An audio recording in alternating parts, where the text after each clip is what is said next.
Yeah, Ricky trash. Yeah, and it's the same shit with McDaniels when he was at, Denver, dude, he was horrible.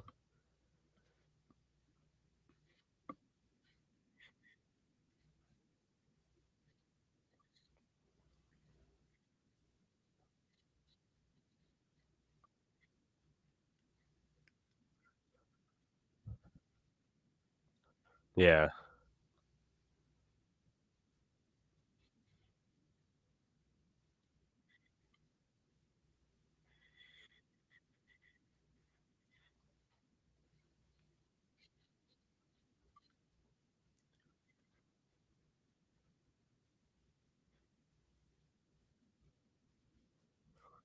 yeah,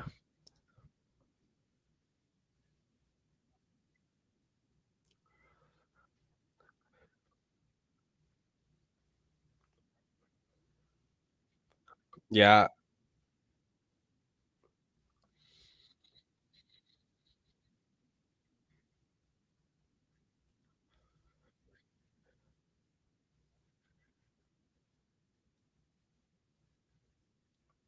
yeah. Yeah, I didn't agree with that either. I already knew from the get it was bad, just like when we signed Getsy. I was like, "Yeah, that was a bad move."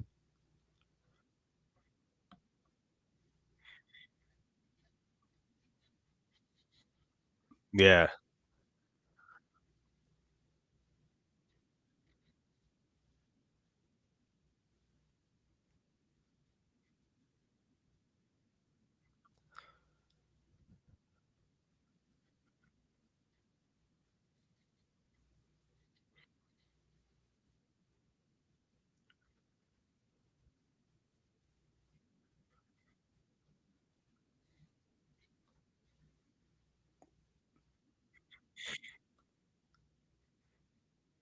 yeah,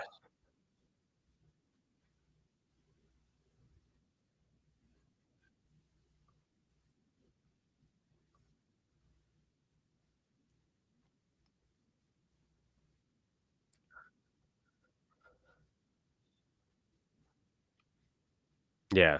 No, they were jacked up for sure.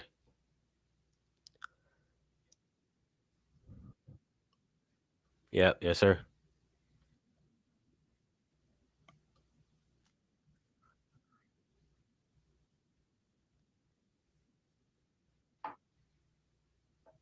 Yeah, I mean, obviously, from I'm a Fresno native, dude, so I've been here since birth. So watching them guys from Fresno State, so I go to a lot of Fresno State games. So watching them back in the day is like it was cool, to see him go to the NFL and play on the team that I liked as a kid. But I know later on, as Adams got into his career, he kind of was getting sour with the Raiders. But it's like how can you blame him when you got such a horrible organization that's causing drama within the team. So it's like that, and that alone will push guys away. And then now you look at the coaching staff now. We got Chip Kelly, Graham, and Carroll. That brings coaches that want to play for you. That brings players that want to play for you. And I feel like we just haven't had that in a long time. I feel like the last time we had that was with John Gruden. But you know how quick that went to shit. So but yeah, them dudes I love. Like I told you, man, Deron Bland, Cowboy, he's great too. He's a Fresno guy. And Paul George in the NBA played for the Pacers, Clippers. He's a Fresno guy as well. So I mean, we got some guys out here, man, that really do some work.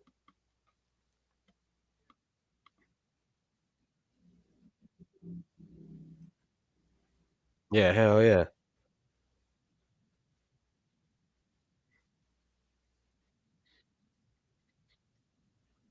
for sure. Yeah,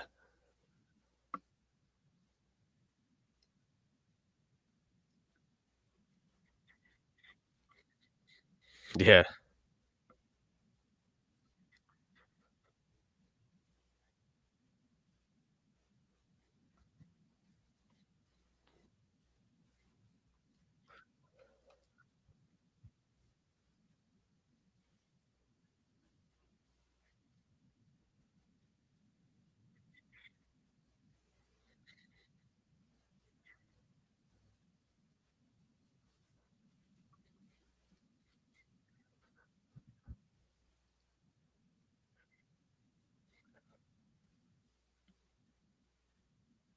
Yeah, that was horrible.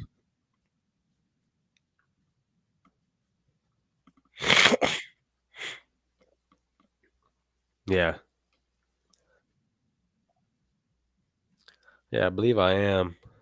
Um, let's see.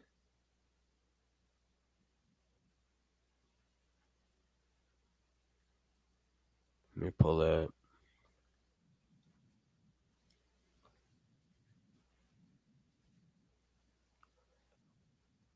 Oh yeah, I see some chats. Raider Mike, Bueno, Malo, what's good, brother?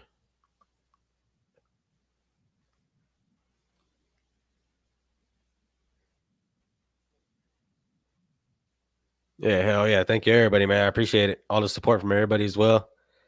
Rebel, appreciate your shout outs, bro. Shout out Jeff, Navman, all them brothers help me out. You know what I mean? I really appreciate it.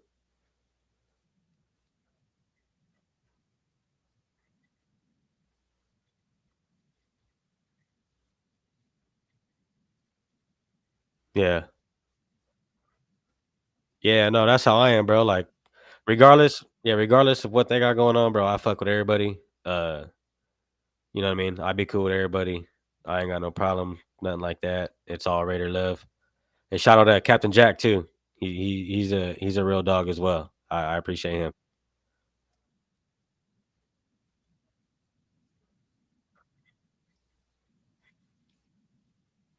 Yeah, no, shit happens, man.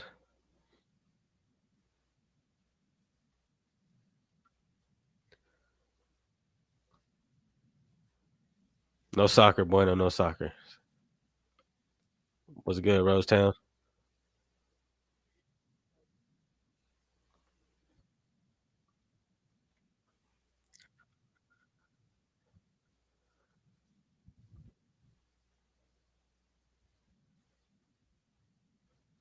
From Pittsburgh? No, I actually didn't. I had a couple things I had to do earlier today. Um, but the linebacker group, like I said, bro, it's kind of a head scratch. It's kind of like a head toss with coin toss with me, just based on Devin White. You know, he has great experience, and if he could turn it up, I feel like we could be good. Landon Roberts as well. You know, he's good. It's just all about how they play during the season. If they work out, bro, we'll be in good hands. But then there's that chance that them dudes don't work out just based on previous seasons and all that good shit. So yeah, so with me, it's kind of a head scratch, bro. I'm not too sold on the linebacker group, but then it's like, some of them guys have some potential to really do some damage.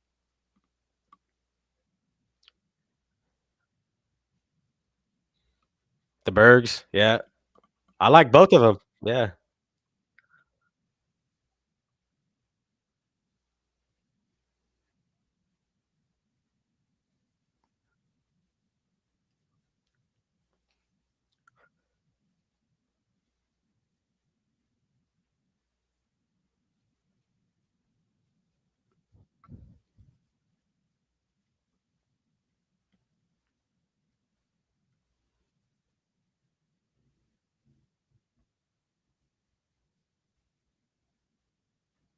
yeah,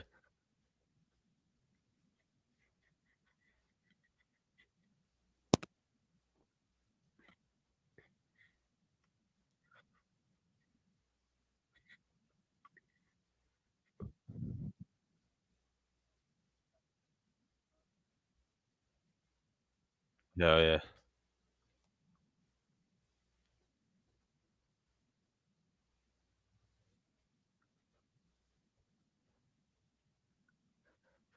yeah, yeah, yeah, no doubt.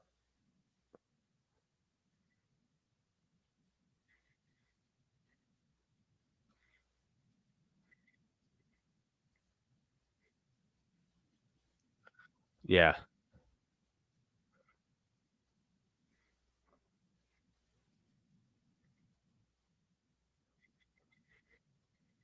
yeah,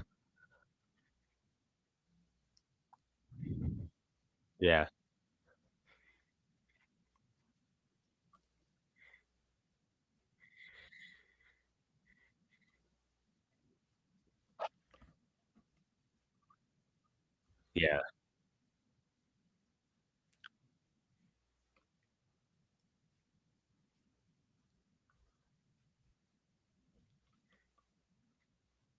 yeah,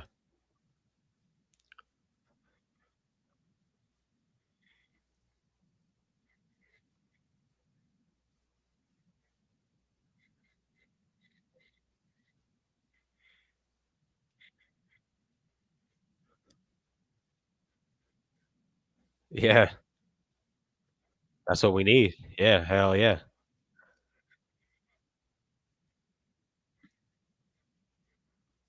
Yeah,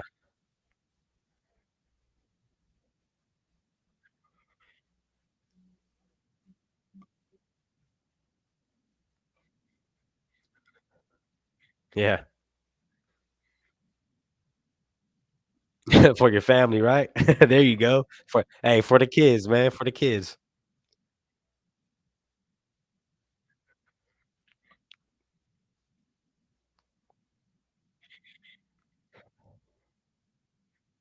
Yeah. Hey, bueno, no, it's a Fresno State jersey.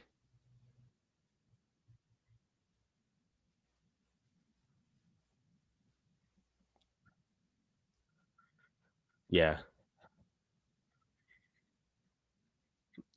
Okay, and then this is my question as well.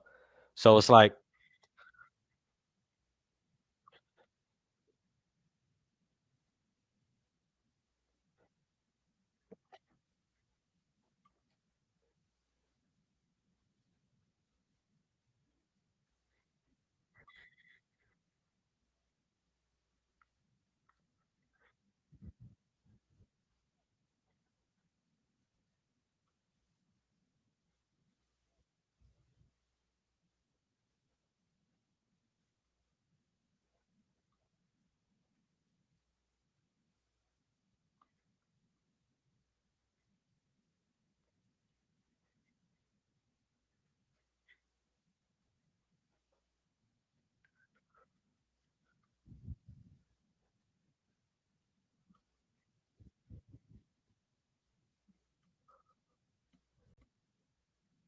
yeah.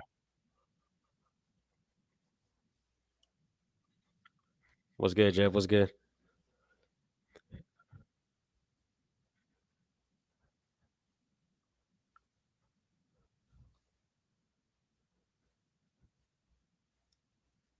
There you go.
Yeah. Hey, so you get that private chat? The if you I think you gotta join mine as well if you wanna jump onto mine. I sent you a private chat. I don't know if it'll because I'm live on my channel, but I don't got you on my channel. You know what I mean? I don't got you on the screen. Yeah. Hey, so you get that private chat?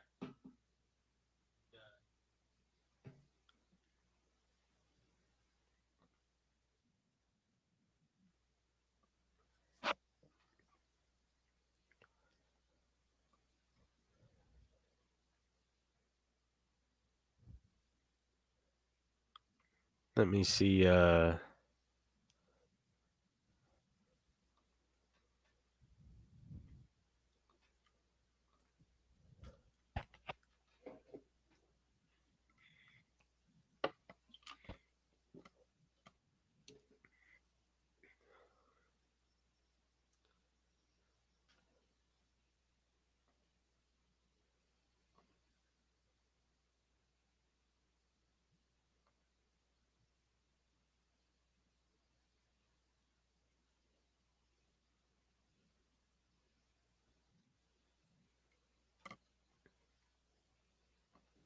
That's it. Yo, what's good? What's good, man? All right, we good, we good. That was the issue. So I don't know. I think it just kicked everybody from mine. If it did, let me go over there and see. I don't know. Um, I did not have it up on YouTube. Fuck, I apologize. Oh, did it? It kicked everybody from your shit? I don't know. I wasn't live on there, so actually, it's not even showing up. Fuck, hold up.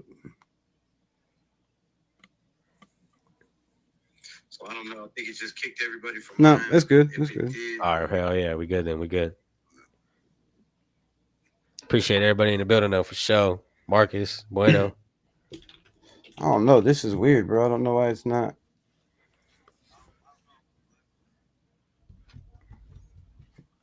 It's not showing double on my live either. What the hell is going on?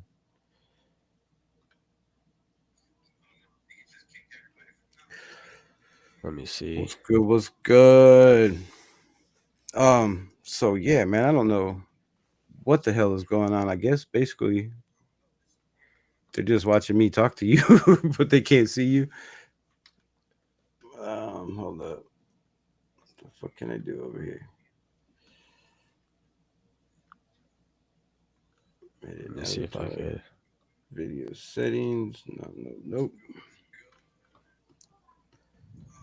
I'm live on live stream. All right, man. So hey, check it out.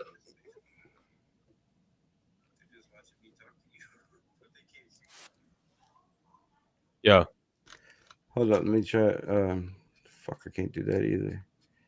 Can you send me that link on my phone or no? I want from private chat. Oh wait, here. I think I can just do this. Hold up, y'all. Hold up, y'all. This is fucking stupid though.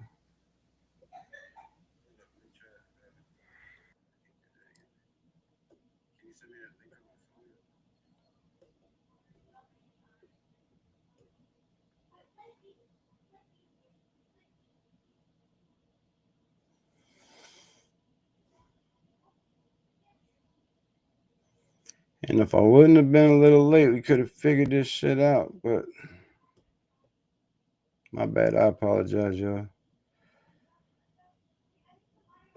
/ Chewies. What the fuck?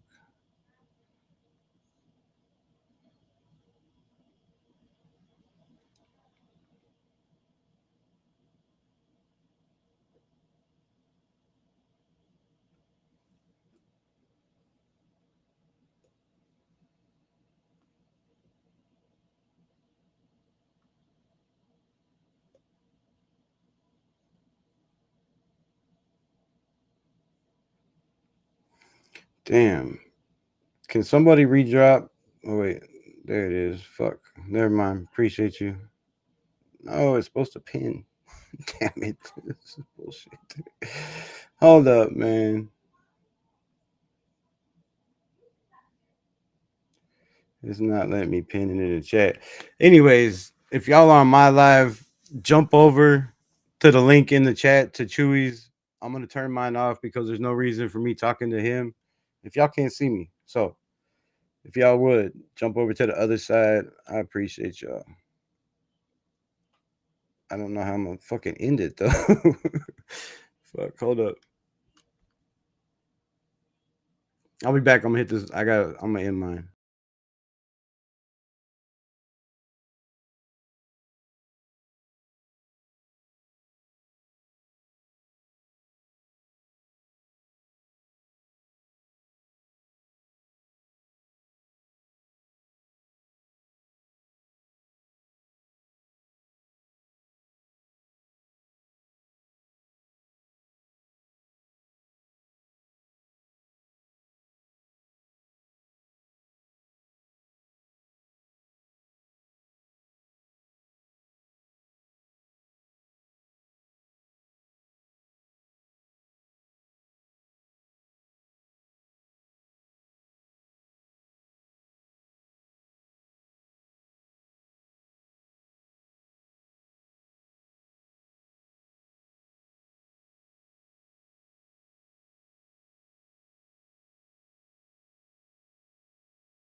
All right, what's good? Y'all hear me?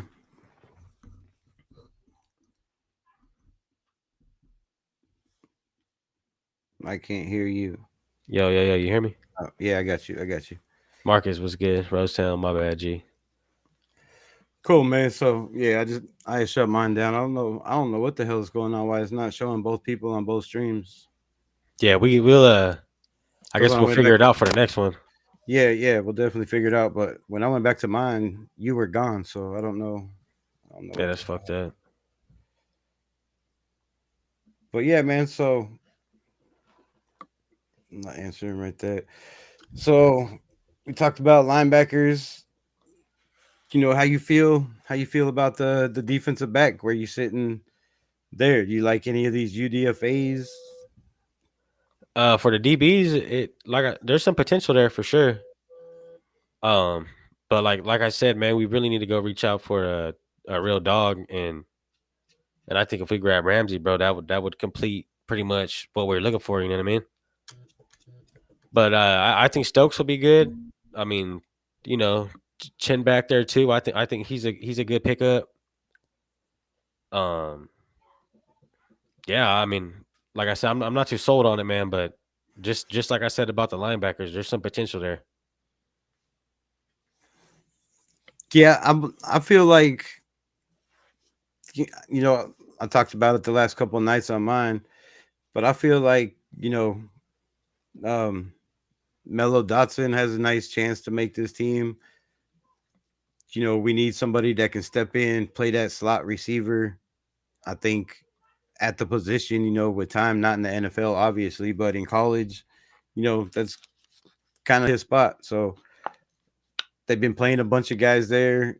I hope the kid makes the team, but then that leaves somebody out if we're going with six defensive backs. So, you know, I'm hoping one of those kids make the team, but then you have the practice squad. So you probably keep, I'm thinking 8, 9 defensive players, maybe 10, 6, 7 offensive players because, they're probably just running 7-on-7s over there. How you feel about Bennett? Um, I don't know where Bennett sits. I know coverage wise, stat wise, he was damn good last year. Quarterback ratio against was solid for being a second year guy for missing half of the first season, but then he missed half or more of the second season. So I feel he's pretty much at the same level as guys like Decamarion Richardson, guys like he's behind Sam Webb, who's been on a team 3 years. So I thought you Webb would have know, worked out too, but that didn't there's happen. there's a lot of cats that I don't know what's gonna happen with Jacorian Bennett. He's gonna have to really show up, show out.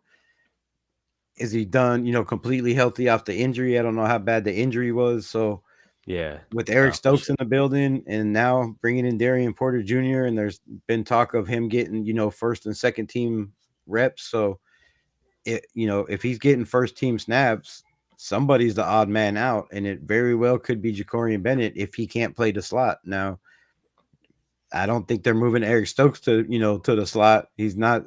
That's not his position. He gets cooked a lot at the slot. So I feel like Jacorian Bennett could be that guy that could maybe be in a backup role, or you know, especially with all the injuries we've had lately, you know, maybe the third guy on the totem pole, maybe backing up, left or right. I don't know. So it's definitely questionable if he's even going to be out there, if he's going to be the starter this year. So there's, Yeah. I'm definitely I'm hyped for it because he's pretty much was our best corner on the team, and if we got guys that are coming in right away and taking that spot over, that speaks volumes for our defense and the leaps that they're taking. So you feeling Ramsey pickup or no? Um, I have questions of the character. The shit with that's been going on in Miami, not wanting to be there. I don't know what the Yeah. situation is, if it's the coaches or if he just don't get along with buy in with the system or what it is. But its whole career, it's always been something. There's always something. One of those dudes that with the money he makes, you start start getting that prima donna attitude for some of these Prima guys. And donna. That's I'm not, I'm not saying he's a prima donna or he's getting that way, but when you get up there in age, you start thinking, I need this much money, but I'm only going to do this, right? I'm not going to play the run. I'm not going to tackle guys, behind the line of scrimmage. I'm not blitzing. I'm not doing that shit. Just let me, cover my guy one on one, and y'all fix your scheme around that. But you know, yeah. some guys getting that. So I just don't feel it's a fit, not with what we're trying to do here. I think we're building guys that want to play football, that aren't overpaid. Max That's the big Crosby's question. decent. See?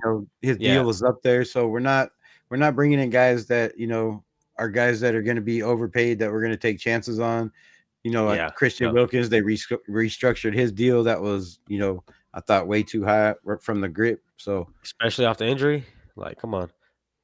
But that's yeah, that and that's now what I'm saying, bro. The big thing is if you could get Ramsey for a good deal, then fucking grab him. You know what I mean? But if he wants some top dollar money, it's like, bro, there's a reason why you're getting let go. Like, you're not going to be the highest paid cornerback in the league.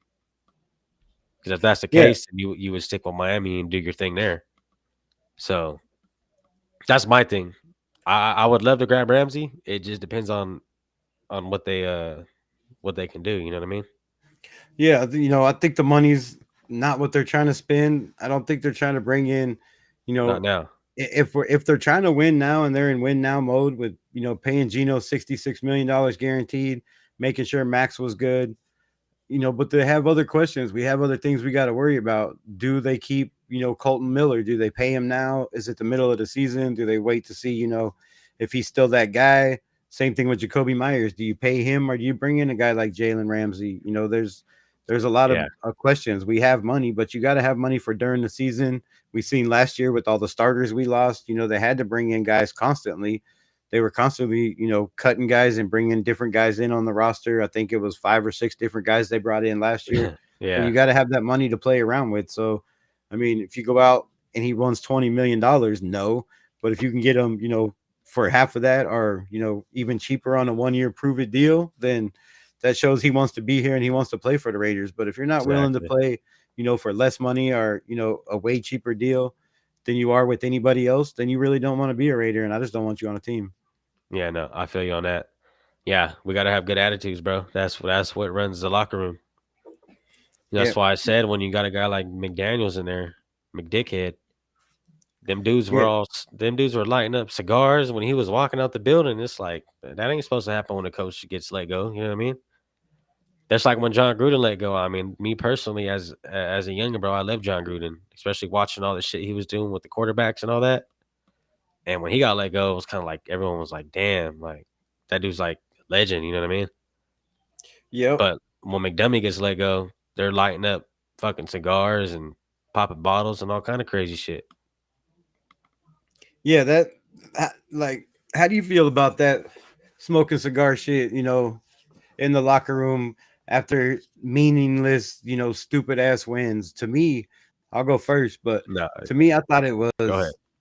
was, immature. It was like we never won nothing. There was no, yeah, we beat Kansas City. I could see at that game, but the other games after that, you know, beating teams that really didn't mean anything. It didn't put us, I guess it kind of made us that year, when AP took over, kind of we were a little bit in a playoff race, if things would have went our way more than Yeah, not, but we just lost, dumb games. And I think the celebrations in the locker rooms, yeah, the players need the locker room to be the locker room, but you still got to have some kind of discipline in there, man. You like that's smoking yeah, cigars all no, the time and shit. And how good could smoking a cigar be for an NFL player, anyways? Like, I yeah. mean, I know you're That's just puffing it and blowing it out, but damn, bro, like it can't be that good. Like, and that was a downside to AP was I loved how he was a player's coach, but he was more of their friend than their coach. So some of them OG players were like, "Hey, this is what we doing. Like we're not gonna, you know what I mean? We're not gonna fuck with what you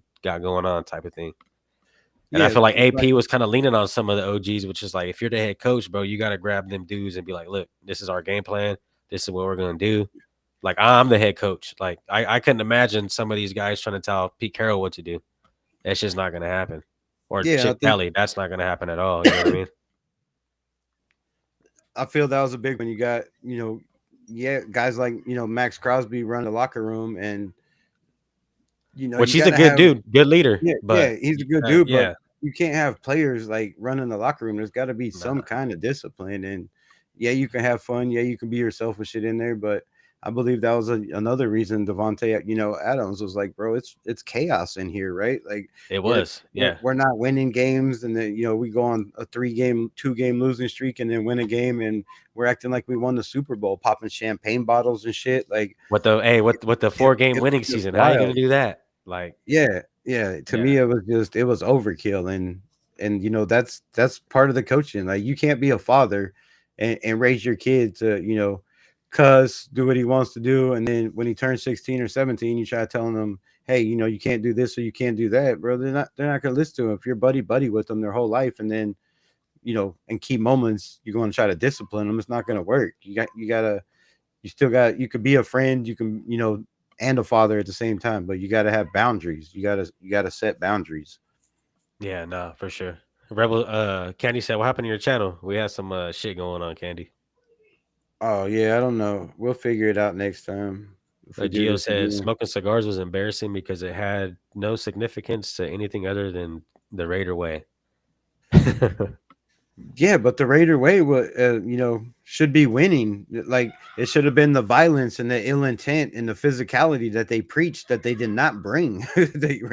There was Was no good, Diggs. violence, there was no physicality. We were getting dog walked, offense and defensive wise. So Yeah, that it was horrible. It was horrible from the jump. You know, I feel for AP. I really believed in AP. Anybody, like I said, the same thing about Ramsey. Anybody that doesn't want to be here to a guy that wants to be here, that grew up a Raider fan, that's passionate about the team like we are. I yeah, thought that was huge for us. But then you get a guy like Pete Carroll that's, just as passionate about the legacy, the tradition that Al Davis, set, the tradition that he's left, and he wants to, carry that torch and keep that torch burning for Al Davis. So it's not, it made it a little easier. And plus, I've been a Pete Carroll yeah. fan my whole life. So, but No, yeah, for AP to sure. me, it was done dirty either way you look at it. Like Yeah, I he like was Pete since the Legion of Boom, man. Since they played with against Brady, and right. that was a real controversial game. I felt like if they would have ran that ball, it had been a whole different story. Especially with Marshawn Lynch at the time, that's when he was really beast mode. Like he was the shit, bro. And then that's why a lot of guys are skeptical on Pete is because that kind of play call. But it's like you know, shit's rising. People are in your ear, bro. It's the last game last play to win the game.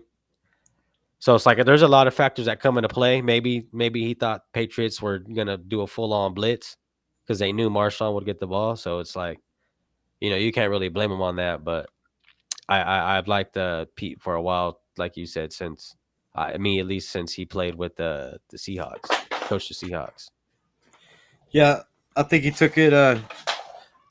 Think he took it a little too far, trying to out strategize, Bill Yeah, Belichick over there. Um, overthinked it. and whoever was who was the defense? Flange I don't know who the defense was over there, the defense coordinator. But yeah, man, Yeah, when you got a guy like Marshawn Lynch, you're at the goal line. I don't know, as close as they are, and they still are to this day. I think they were at I the don't, 2 yard I line, don't. the 3 yard line.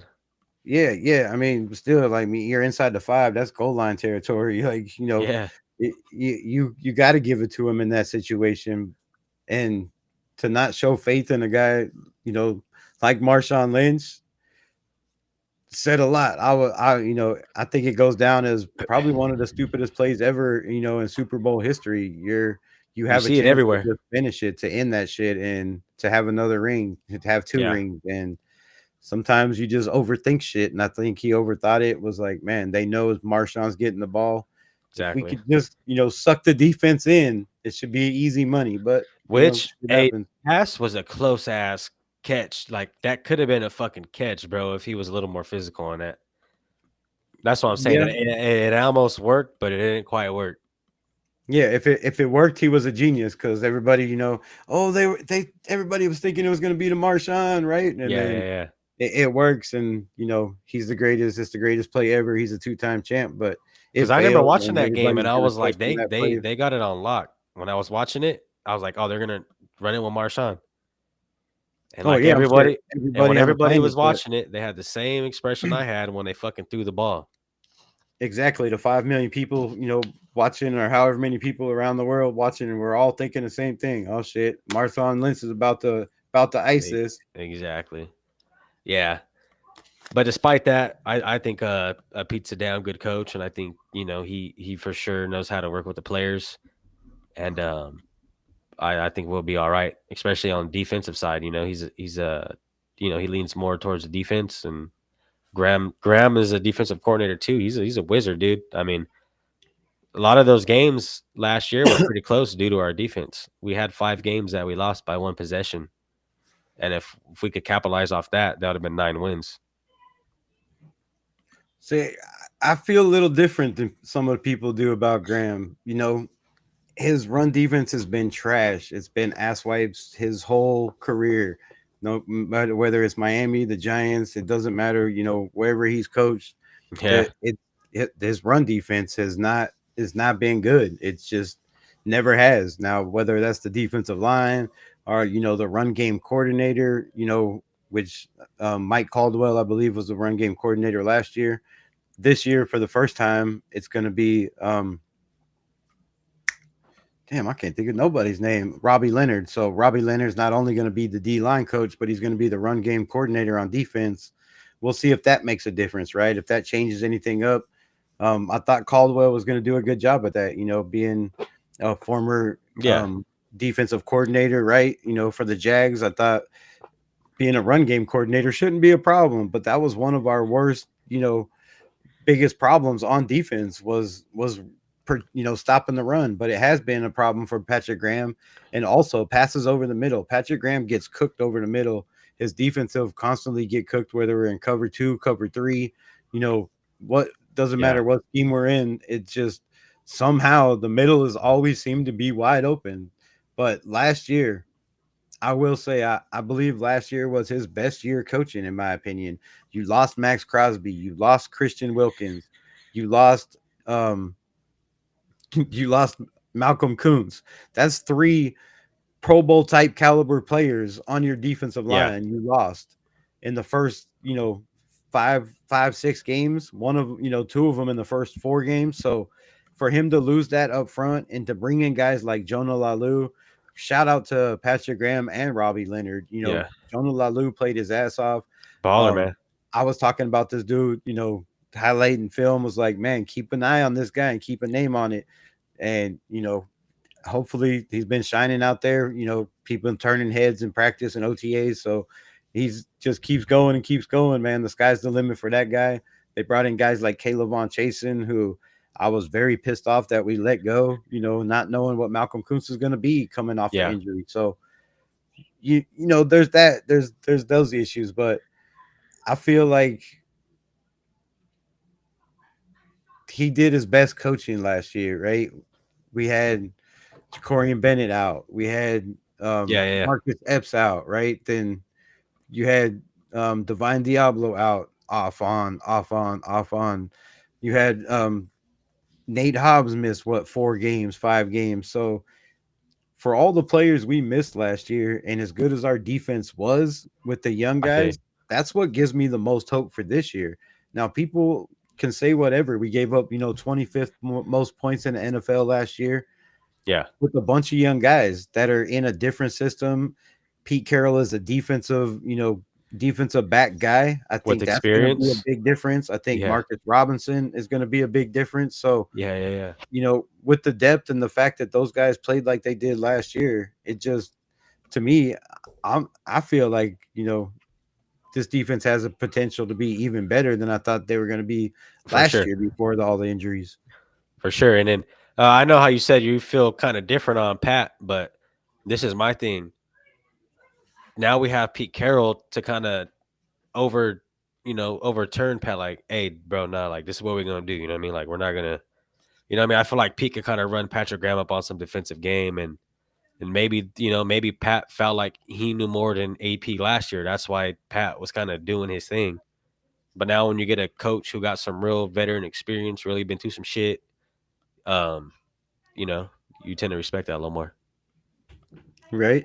Yeah, I feel the same way. I think, with the linebacker coaches that we brought in, with the D back coaches that we brought in, I feel the same way. I feel that he has, a couple more brains to pick, a couple more guys that, you know what Pete Carroll's trying to do, know what Pete Carroll's, scheme is and what his focus is on defense and what he's trying to accomplish. And when you got guys, to bring into the building that can, help Patrick Graham not only learn that, because it's not going to be all Patrick Graham's defense this year. It's going to Oh be, yeah, you for know, sure. it's going to be a lot of Pete Carroll's input for sure. So I think Patrick Graham's going to change a couple things, and it's just going to help him grow as a defensive coordinator. Oh yeah, Obviously, having Pete Carroll in the building, and then the fact that you got so many guys that are going into their third or fourth year in a Patrick Graham system that knows what he's trying to do, what like his Max focus Crosby. is, Yeah, right? And shit like that is just that's how championships are won, right? That's how championship teams are put together. yeah. This Is is my is thing too. Is keeping the coaches. if if Pete really didn't have faith in Pat, I feel like he would have been gone already. Just like how he did with everybody else. Yeah, I feel like that had a lot to do with Max Crosby. I feel like, Yeah, guys like Max Crosby, Adam Butler, I'm sure all the guys on the defense, when they asked them, they were like, "No, bring back, Patrick Graham. We don't want another defensive coordinator." And I'm sure Pete Carroll went through and, talked to some guys, and I'm pretty positive Spytek the same thing, like, what do you feel about, Patrick Graham or whoever they had in mind? But with him going through interviews, I really thought we were going to lose him. And yeah. I figured maybe somebody else would at least give him that shot. But I'm thankful he's back. Oh yeah, for sure, no I doubt. think his run defense, like I said, could get better G with our fam, linebacker salute, brother. coach, with Robbie Leonard being the run game defensive coordinator. I think that's going to help a lot. It's going to change a lot of things because he knows the defensive line better than anybody, right? He's out there working with them 24/7, while Patrick Graham's working with everybody. Robbie Leonard's, focused on the D line. So he Yeah, knows how to coordinate. He knows everybody's strengths, weaknesses, and I think the coordination for the run defense is going to be a hell of a lot better this year, also. that's what I'm saying, bro. That's why I think our record should double by the wins we had last year, just based on coaching staff. And I said eight to nine wins, but I hope 10. I know you had 12, and I was looking at a few in them games, and I'm like, you know what, it could be 12, but there's always those games, them games you lose that you shouldn't have lost. Right? Yeah, I was looking at shit. Since we're on your channel, I can't really pull nothing up or do anything. Um, kind of lost for a second. Hold up. Yeah, I was looking at your schedule that you posted on On the YouTube. post, yeah, Yeah, so I think I saved it somewhere. Yeah, we'll get into that. Let's talk about that for a minute. yeah, hell yeah, I'm with it. So I'm sure you got it pulled up on yours, but so you got us winning the Patriots, Yep, beating the Chargers in the first game on Monday night. yep. Then you got us L on Washington, They're the L dogs, with the man. Bears. How you feel about that game, the Bears game? I feel like a lot of people don't know this, but it's Pete Carroll's birthday weekend that weekend, Oh, okay. Yeah, I was unaware.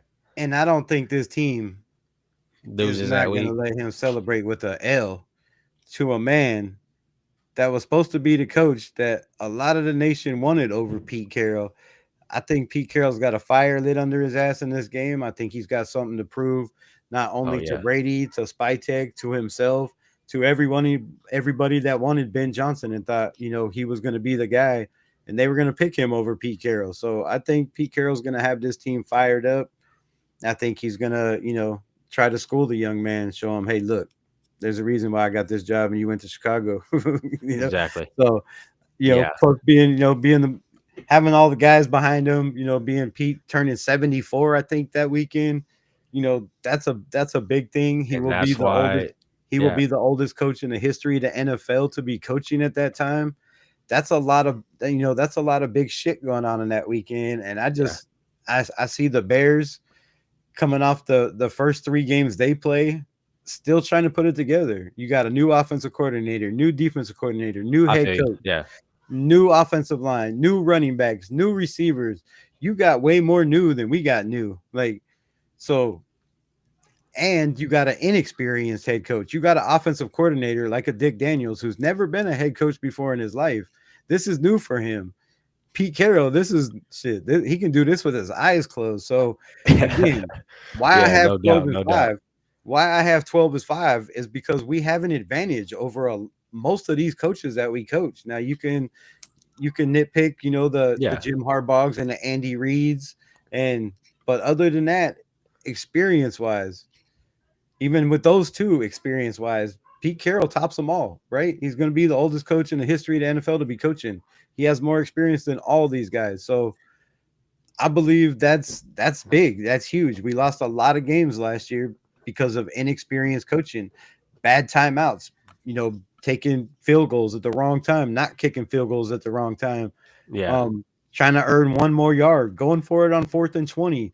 I think we went for it, like the fourth highest in the NFL with the offense that was trash. What are you thinking? What are you thinking? Why are you going for it on 4th down when you have absolutely no running game, a quarterback that can't get out of the pocket to save his ass, and when he does, he throws an interception. So why are you trying to go for it on 4th down? Like I said, coaching. exactly. We lost a lot of games in coaching. If we had a different coach, a better coach last year, or even better guys around him or better guys in his ear, I believe it would have been different. They would have That's went that with rookie Aiden shit. O'Connell. I Yeah, keep saying it would have been different. That guy can stand in the pocket. You just got to protect him. Gardner Minshew, you got to protect him in the pocket. You got to watch to see if he's, leaving the pocket too early, which he did way too much. There was just way too much shit going on for the offensive line and everybody to be good. So, um, I just feel like coaching is going to be a big part. yeah, The no doubt. Washington game, you have the L at the Washington game. Don't forget, Dan Reeves learned everything he know, or Dan Quinn learned everything he knows from Pete Carroll. That's a Pete Carroll descendant. So everything he's learned, pretty much most of it in the NFL, has come from Pete Carroll. Pete Carroll knows this man better than anybody. You don't think he's going to be prepared for the Washington game? Yeah, I feel they are. So, there's a couple of those games that are very questionable, but I think we, easily outcoach the Bears. I think they have a little bit, some can question better personnel at quarterback. He's a little bit more athletic. He's not as accurate. He takes just as many sacks as Gino. He makes bad decisions like Gino. So that's, pretty leverage there. Um, Running back, I think we have a better running back room. I think they have a better O line. They have guys like Roma Dunze and shit. I don't know, but they have a decent receiving core over there. I think we have a decent receiving core too. So yeah, it's going to be a battle. It's going to come down to defense. Which one's better? Their defense gave up a lot of points. They gave up a lot of rushing yards last year, the year before that. You know, that's not one of their strengths. It hasn't been for a long time. They got to deal with Ashton Genty. They got to deal with Chip Kelly running 12 personnel. So I believe, man, that it's gonna be different, bro. It's gonna yeah, be no, for different. sure. And So that's another thing. I feel like our wide receiver core, they have potential there too. Um, and like we got here, if the offensive line can click quick, no stopping our run game. I feel like yeah, if our run game, if our run protection could really step up, Genty could really do some damage. And like I tell everybody on every channel I go to, watch out for the play action this year. I feel like a lot of guys will get sold on Genty running that play action. You know what I mean? And now we got Besh. I feel like Besh, he could really kill the slot. Um, and the yeah, outside too. Don't sleep no, them on the outside. but I feel like if we can get Thornton some weight, we throw Thornton on the outside, let him do his little deep ball thing. You know what I mean? Because I was watching a lot of people say he don't has a route tree. He doesn't have a route tree, but when I was watching him, his vision on that ball was nasty. Like If you watch them deep throws, they were under throwing him, and his hands were right where that ball was landing. I mean, not a lot of guys, can turn back and catch the ball like that. He catches with his hands. He has very strong hands. And anybody that says Dante Thornton doesn't have a route tree, you haven't watched him in Oregon. So go Yeah, back and watch him in Oregon. They gave him there's a little bit. a lot of people, bro, bash him, but I feel like he'll Chiefs really fan, be what's good? okay. Appreciate you. Milo, appreciate you. Um, Yeah, so I just feel like I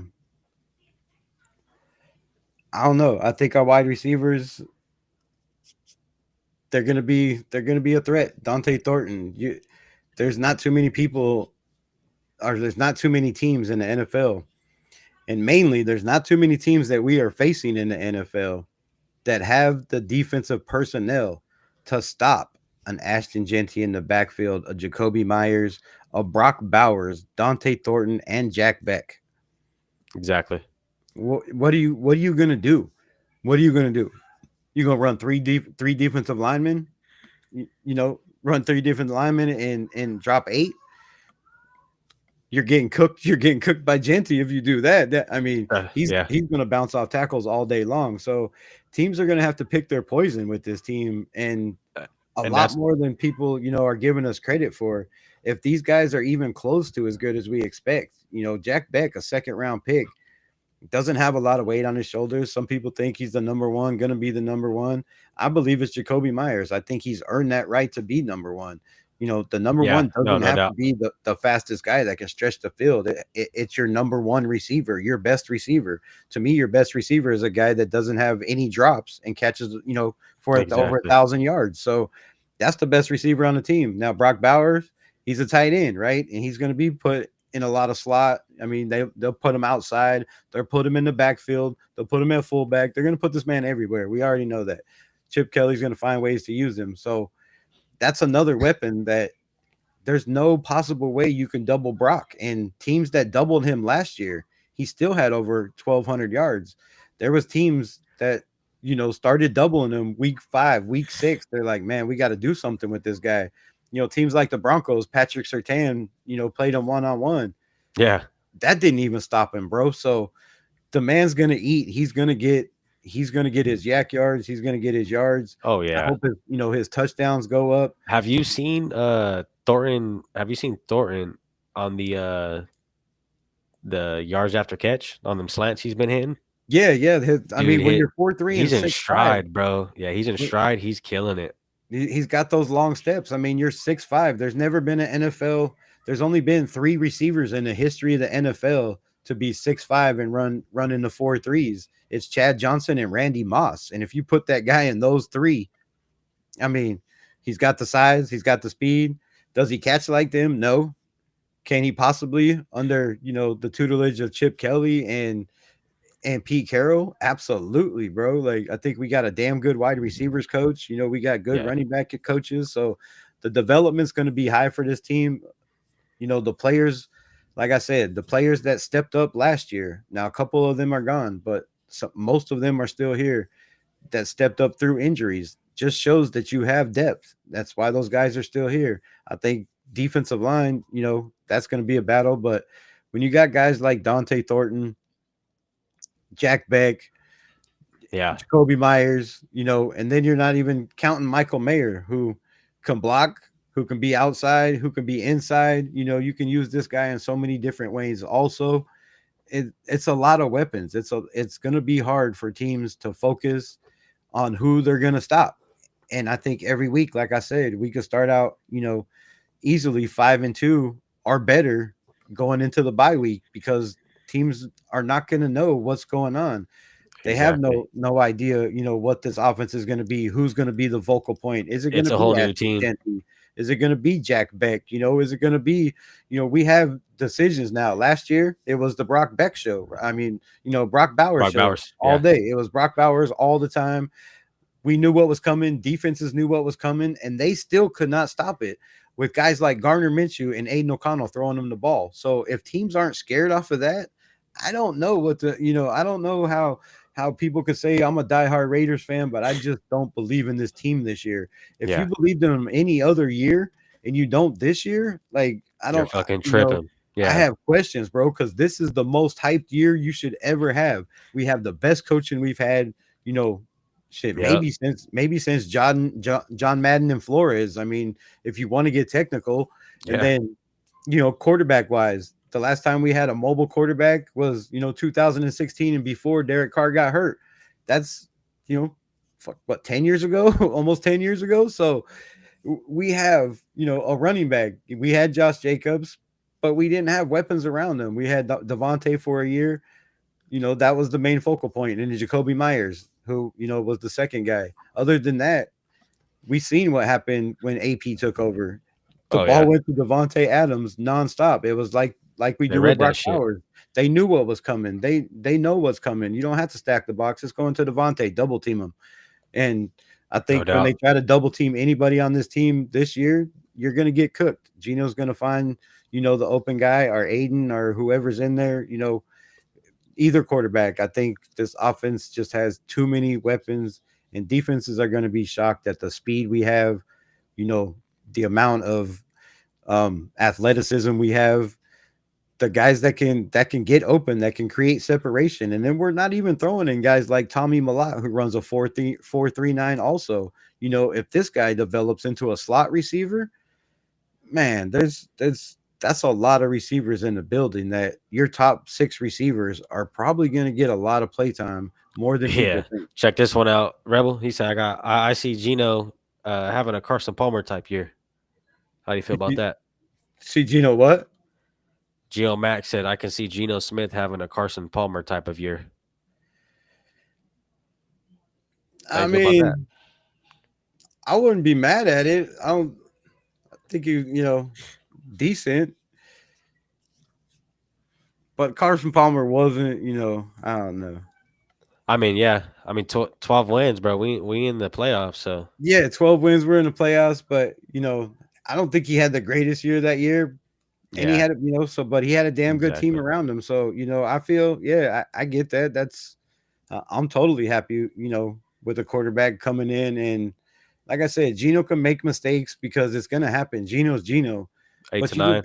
you just got to limit him. You can't do it, fumble the Exactly. ball in the red zone.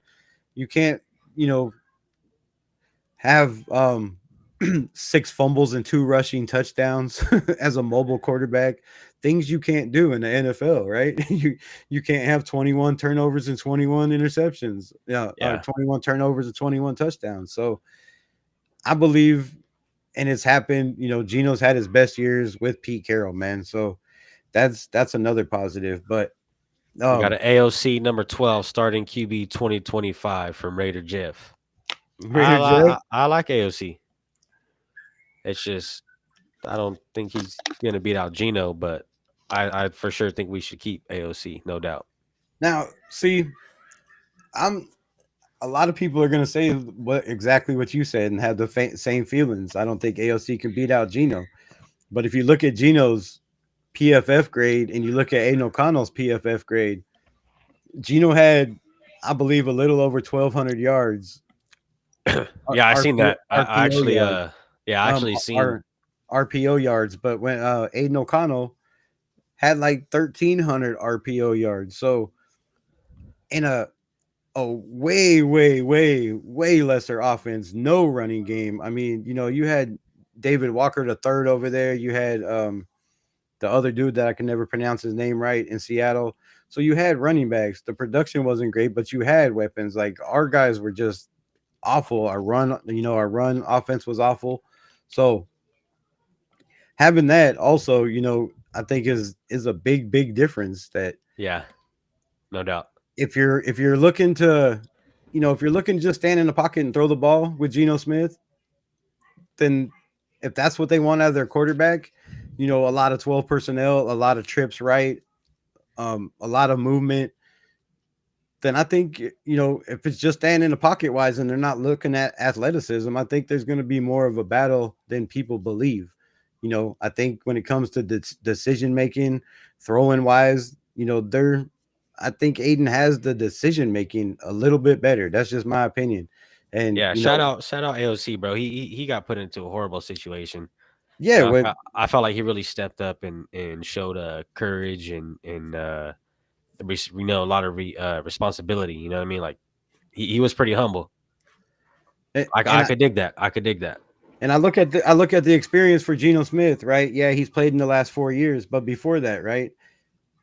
His first couple years. If you look at his first 2 years compared to Aiden O'Connell, it's night and day, bro. It's not even close. That shows that, and people say, oh, he went to the Yeah. Jets. Yeah, but Aiden No. O'Connell went to the Raiders. Like we weren't, Exactly. we were decent then, but we had I think. personnel. But, Yeah. so to me, I believe the kid has the intelligence to play Oh yeah. quarterback, No doubt. and we have a solid backup. And if something happens to Gino, I think they're not as worried. I They're not wouldn't going to feel be too like, oh, bad. we got to go out and get it. We have to go out and sign a free agent, or panic like some other teams. So it's a good insurance policy to have. And if it does come out to it, where Aiden's out there just killing it, lights out, not making any mistakes, then you'd be stupid as a coach Yeah. not to be like, all right, we're gonna have to maybe make this a battle and not just put it all thinking it's all going to be Gino. Like maybe maybe we might get AOC in there with some first Yeah. string Yeah. reps and see what the difference is. And I believe he's that kind of kid, and he's going to do that to He's a baller. make him think about it. Like we He's heard Greg yeah. Olson. If you watch that interview, Greg Olson said AOC is very smart. He's going to help Gino. He's going to help the Yeah. coaching staff. So when you got a guy like that your coaches are saying going to help the coaching staff and help everybody out, how quick he picks up the playbook. We seen that in 4 different offensive coordinators, 2 head coaches. When Gino had 4 different offensive coordinators, his production was way worse than Aiden O'Connell's. Right? I mean, Yeah. it's not even close. So I like I said, we our division is tough. You know what I mean? You gotta really think about the quarterbacks we're competing with. We're competing with Pat Mahomes, Bo Nix, um, Justin Herbert. I mean, them dudes are, they're solid. I mean, I'm not really too sold on Bo Nix yet, but he shows some spurts of some greatness in him, but then there's those times where he flops. So I think we really need a quarterback that can compete with them kind of dudes as well as with the coaching staff that we're going against. If you look at the Chiefs, they got Reed over there. You look at the Patriots, they got Sean Payton. You look at the Chargers, they got Harbaugh. I mean, dude, this division is stacked, bro. I mean, it's really tough. And that's why I said it might be the toughest division just based on coaches. If you really look at it, how do you feel about that? well, here's my thing. If you look at Gino's record against the AFC West, it's nasty, bro. It's nasty. So playing teams like Mahomes and Herbert and Sean Payton teams, a lot of the teams we play this year, he hasn't even played against, but his record against the teams we've played is not very good. Yeah. Now, when you look at Aiden O'Connell, he beat Sean Payton in the Broncos twice. Twice, right? We had him 4 games in a row. So that year, Aiden O'Connell took over. I don't think he played in the first game. I think it was Jimmy Garoppolo. So maybe just once. You know, he was 3-1 in division, went 3-1 in division when he took over. So he beat the Broncos twice. I beat the Chargers once and Kansas City. So right, we beat Kansas City. Yeah, and the Kansas City game on Christmas Day. So Yeah, that was a good one. AOC has won in our division. He's proven he can win in the division now against tough coaches because Andy Reid was there when AOC beat him. Not only did we beat him on Christmas Day, and you can say whatever, it wasn't AOC. I know people are going to argue that in the chat. I'm not reading the chats. It was all the run game, right? It was all defense, but it's a team sport. He didn't Yeah. turn the ball over. He didn't make Robert. Shout mistakes out Robert. to give the ball back to Patrick Mahomes, so he could beat us, right? That was Yeah. the key. So people want to look at it how they want to look at it, but the key was he didn't make mistakes. He didn't turn the ball over. No mistakes, no turnovers. You kept the ball out of Patrick Mahomes' hands, and we won the game. Everybody was excited, right? Christmas Day, everybody's stoked. But then you come out Oh last year yeah. after you're being on the bench, after you broke your thumb, after you had a deep bruise in your knee, and you come out and you have the Kansas City Chiefs on the ropes. You put up 350 yards and 2 touchdowns, and you lose because you're looking sideways and the ball snapped. So, Yeah. for AOC, he's proven he can win in the AFC West. For me, Gino hasn't. And go look at Geno's numbers and look at AOC's numbers. Now, we lost 6 games last year. AOC didn't play in all those games. I think he only played in 2 division games. However, that's all I'm saying is he knows the division. He's already played against these guys. He knows their defense. Yeah. He knows their scheme. He knows what they're trying to run. He has a leg up when it comes to that in the division. Um, and a couple of teams we've played, I think he's already played since he's been a Raider. So I think there's that also, which helps us, that he can also, as a backup quarterback, that's his job is to help the starter prepare. So when you have a guy like Aiden O'Connell helping the starter prepare, saying, all right, I played this team, right? This is how we beat them. This is what we did. Aiden's not dumb. He's going to remember shit and be like, all right, watch Of this guy. course. Yeah. If you see this coverage, watch for this guy. If you see this dude moving this way, you see the safety creeping in, this is what they're going to do. He's going to know more than Geno, I promise you, because, Spags is been the defensive coordinator Kansas City forever. So Sean Yeah. Payton, they've had the same for the last 3 years. So I think there's a big advantage for that. You have your quarterback, getting your guy ready, helping him out. Um, just another advantage we have. So yeah, I think people are like you said, 9-8. Now you're like maybe 10, 11. Yeah. Like the more you start to look at situations and the way we can play teams, the way we can surprise teams, especially in the before the bye week. None of these teams they're not gonna have a lot of film. And like I said, if you just start out, trying shit, right? Just Yeah. trying shit, saying, all right, let's see if this works, and your defense holds up and you get a win, right? And then you come out the next week and say, all right, this is what I want to focus on against this team. Let's just try it, see if it wins. And your defense holds up and you get a win, and then teams are being like, damn, so this is what they're going to do. But no, that's not really what you're going to do. You're just trying shit and they're thinking that's your scheme. That puts you a step ahead of every team you're going against and trying to play. And then, another advantage we have is Patrick Graham. Yeah. He knows the AFC West. 3 years he's been in this, this is his 4th year going up against Spags and them. So we have that advantage on defense also. He knows what the Chargers are And going he to did do. good. Yeah. Yeah, and we beat the Chiefs with Patrick Graham. We should have beat them last year if it wasn't for that botch snap. Aiden played his ass off. We lost the game, but we should have won. We missed 3 field goals in that game, didn't kick the other one. Bad coaching, which brings me back to bad coaching, is why I Rookie think this shit, bro. team, Rookie shit. Yeah. this team is just going to be so much better. But um, so what we got next up? You have a W with the Colts. Talk about that a little bit. Yeah. I just feel, the Colts just don't have it figured out. That's I just feel like they're a team that's gonna kind of be a breeze over in my opinion. How do you feel about that? Um, I don't know if it's going to be such a breeze. It's one of those games that, depending on what the Colts are, right? If they have Anthony Richardson, that's a huge threat in the run game. We know how we do against mobile quarterbacks. If it's not Anthony Richardson and it's Danny Dimes over there, um, who could very possibly be the quarterback, they went and signed him. So it depends on who the quarterback is, but they have Jonathan Taylor. They have one of the best offensive lines in football. They have a strong defensive line. They were, 2 years ago, one throw that Gardner Minshew, threw an interception away from making the playoffs.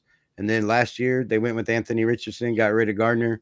We all Yeah. know how that turned out. So the Colts could be a scary team. They had a decent draft. They plugged a lot of holes. Um, it just depends on, what quarterback they get. Like, Yeah. See, this is another thing I need to touch on. Dixon Snyder right here. He said Anthony Richardson has no heart. How do you feel about that game he pretty much tapped out on?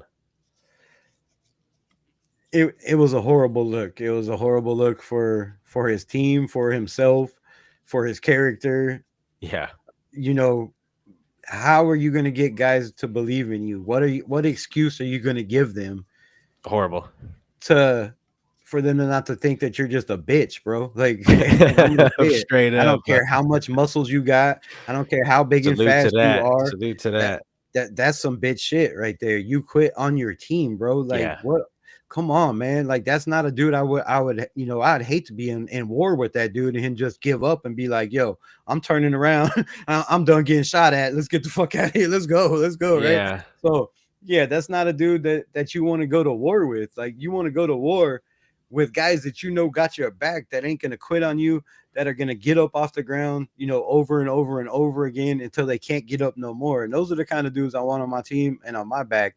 And for a quarterback, you're supposed to be the leader of the flipping team, bro. Like that's your team to lead. exactly. How are you showing leadership, being soft like wet Yeah, bread and quitting on your team, bro? Like what the hell? That's some yeah. garbage Me shit, man. personally, bro, I would have cut him right after that game. Like, dude, you're out of here, bro. Like, that's and, nah. and people talking about trading them, bro. To who? Nobody wants that shit. Ain't nobody wants that. They already seen like this. I'm sure everybody in the teams is already like, man. Offensive linemen are like, hey, when we Yeah, play so and so, let this make sure he, motherfucker get yeah, cracked. yeah, let that motherfucker through. We all, yeah, we're Let let him through one time. See if he quits on us again. Yeah, yeah, we let got we let got let Max through. we got to Let, test this shit. So they have a decent defense. They have Jonathan Taylor. Our weakness has been our running game, our run defense. And until it gets better, I'm going to be scared of teams that have dominant running backs. So, yeah, I feel we win. Some people have said, that's a cakewalk. The Colts have played us, very, very well over our career. Like every time we play the Colts, it's never been a blowout. I think it's always a dogfight. So, I say we win there. what about the Titan? I know we got the Titans up next. I got a dub on that game. The Titans, I think another dub. Like all these teams, the Patriots, the the Bears, the Titans, all these teams that got new coaches, new New personnel, new quarterbacks. Yeah, coaching staff. Right, you got new defensive coaching. You got new defense linebackers, new quarterback coaches, new offensive coordinator, new receivers coach. Like when you clean house like that, man, it's hard to just turn that shit around overnight. Now, I know for sure. Washington did it last year, but Dan Quinn is a very experienced head coach. He's been around for a long time. And then you bring in a guy like, Cliff Kingsbury, who's also a very experienced offensive coordinator, not so good as a head coach, but he's been a head coach. He knows the ins and outs of what it means, what it takes, how to get guys ready to play. I believe, they were just on the brink of making a playoff game one year when he was coaching the Cardinals. So when you got, three, four guys in the building that have been coaches and you're putting all those minds together, strength in numbers is powerful. So I, I just think a team like the Titans, Cam Ward, he's a gunslinger. He takes chances. If he starts out like that, they're going to struggle. If you can't settle them down, they're going to struggle. You got to question um, my Arkansas boy, Burks, on the outside over there at wide receiver, like Kalen Burks. What's he gonna do? He's really hasn't done shit since he's been drafted over there. So you got to Yeah, question their receivers. You got to question their running back room. There's a lot of questions in Tennessee. They have a good defense, but I think that's a dub for sure. and then we got the Chiefs. I got an L on that one. I got us winning that game. I got us winning that game. The Chiefs are going to have a very tough schedule. They have, the Brazil game to start off right away. They play um They got both. a They got hooked division up this a year. They division got game. I don't have their schedule in front of me. I think a division game, another division game, but then they go on a stretch where um they play the Lions before us. You're gonna be tired. You're gonna be beat up. Then you got to come yeah, play yeah, our yeah. defense. Our defense. That's gonna be rough right before our bye week. What is that going into I think it's week uh 9 or 8 week 6 or week 7? 1, 2, 3, or 4, 5, buys. 6, 7. Yeah, week 7. Okay, okay. So yeah, going into week 7 against the Kansas City Chiefs, I just feel like their schedule, you know, as good as they've been, the breaks they've had, and no hate on the Kansas City Chiefs. They're it's a big part of luck in the NFL, and they've even a Chiefs fan has to say like there's been some very questionable calls that have won them games, that have put them in better situations to continue to be the dynasty they've been. And dynasties don't last forever. I mean, you Yeah, know, look at the Romans back in the day. Every dynasty, everything yeah. crumbles. It don't last forever. Look at the So, Warriors you know, in basketball. Andy Reid is getting up there in age. I think a lot of Yeah, people after the Raiders, after we beat them on Christmas Day 2 years ago, after we should have won the game last year with Aiden O'Connell in there, if it wasn't for that botch snap, I think we showed a lot of teams the recipe on how to play the Chiefs, and that's Patrick Graham's defense, who's still there, hasn't went anywhere. So, I think that's a little bit of upper hand we have. I think we got way faster on defense. Now they have tremendous speed in their receiver room, but yeah, none of that speed matters in 5 or 10 yards, right? Your get off, your agility, your power in your hips, stuff like that matter. Top end speed doesn't matter when you have 3 seconds to throw the ball, right? Or less. exactly. So if our defensive line, which they do, because Max Crosby, everybody, it's a rival game. It's Patrick Mahomes. Oh yeah, they're on They that. won a lot of titles and a lot They're of hot. championships. Yeah. So we come in hot against the Chiefs. I believe we're winning that game. I think we win that game. Like I said, I have us 5-2, and if it's better than that going into the bye week, then so be it. But Yeah. The only reason why I have us winning that game is because I just don't see us losing. I just don't see us losing to the because we have a tough schedule after the second half of our season. We're gonna go against the Broncos, the Cowboys. I mean, I know the Browns are easy, but then we got the Chargers, the Broncos, the Eagles, and the Texans, the Giants, and the Chiefs. I just don't see us losing that many games at the end of our season, especially with Pete Carroll. That's why I was kind of more leaning towards we take the early loss towards the Chiefs and we get them in the back end of the season. You know what I mean? see, I predicted us to beat them twice this year, and Oh, the and I Chiefs. gave my reason. Okay, It's okay, it's been a long, long time. We beat them here and there. Like I said, last year we were on the brink. Aiden O'Connell played lights out, no turnovers. 2 touchdowns, 350 yards with not a lot of running game. We've come in there, we've beat them by running the ball, not throwing it. We've beat them by throwing the ball and not running it, or almost beat them. Like we should have won last year, the botch snap. So yeah, I yeah. We feel should like have. our defense really, Patrick Graham kind of has, Andy Reid's number as of late. We play the Chiefs better than anybody on defense as of late. We caused Patrick Mahomes to make bad decisions. Like I said, I think we got faster back there. And then, the fact that we've been so close, right? We've been so close on these games. I don't see us losing a lot of games at home in the division. I think that's going to be a key vocal point. It always has been for Pete Carroll's, franchise and system. They're going to Yeah. focus on winning home games more than anything, right? Not losing at home. That's what he preaches, mainly protect your house. So I feel with that, with the questions of Kansas City, like their corners are decent, their safeties, are questionable. We've seen that in the Super Bowl, right? We seen them be able to throw over the top with a mobile quarterback. So I just think Kansas City could, possibly be on a downhill slide. That's what I'm hoping for. But then I said the main reason is you look at their schedule, it's not easy before they get to the Detroit Lions. You play the Yeah, Detroit Lions, makes then you sense. play then you play us.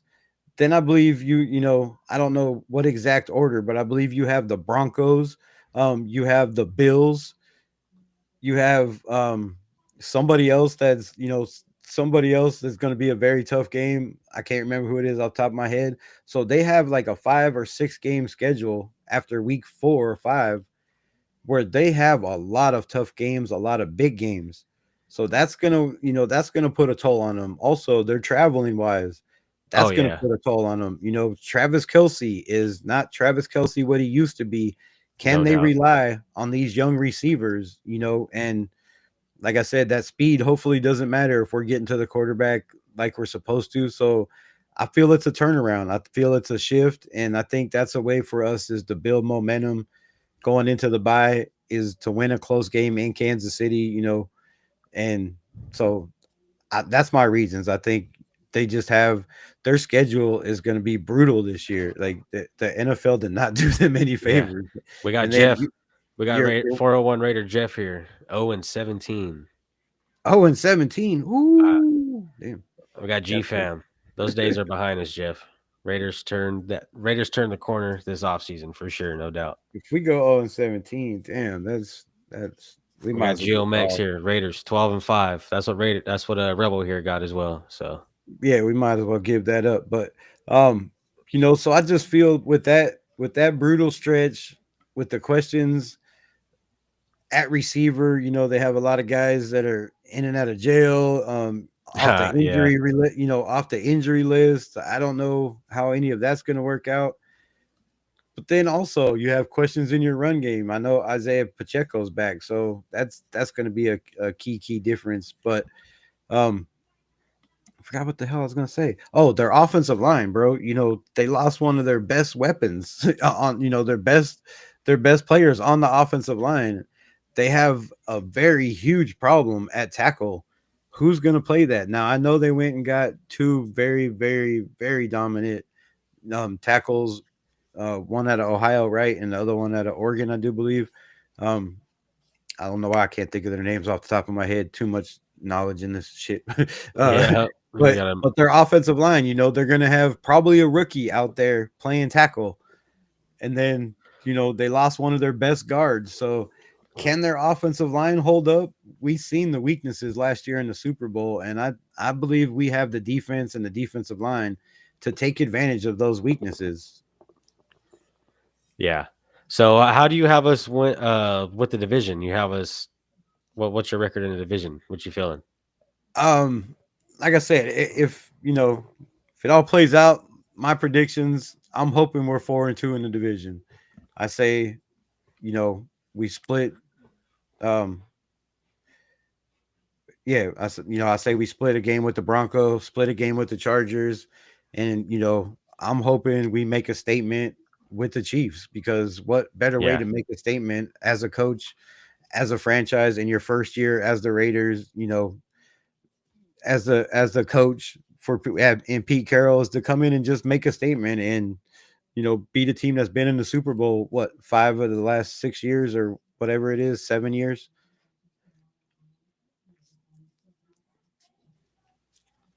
My bad, Rebel. I had to do some shit real quick. No, no, you good. But yeah, I have us splitting with actually all three teams. So 3-3.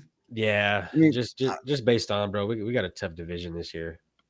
yeah, we do have a tough division, but I wouldn't be mad at 3-3. I think if you split the division, that's you know, if we split the division, that's 3 wins. You have 14 more games, and 5 of those teams were worse than us last year. Yeah, that's Five why of I those was saying, teams, 5 of those teams gave up more rushing yards. Or 3 of those teams, 4 of them gave up more passing yards. There's some of them scored less points. Like there's a lot of questions, and none of them have Pete Carroll as head coach coming in to yeah, try to change it around. So that that to me puts us at 8, 9, and then if we get lucky, and we'll talk exactly. about the rest of these games. So after the bye week, what you got? I got a dub against Jacksonville. Their defense is solid. I feel it's a dub too. I don't think Travis Hunter is going to be anything special. I believe our corners are faster, right? He didn't run a 40 time. We don't know for a fact, but there's a reason he didn't run a 40 time, I believe.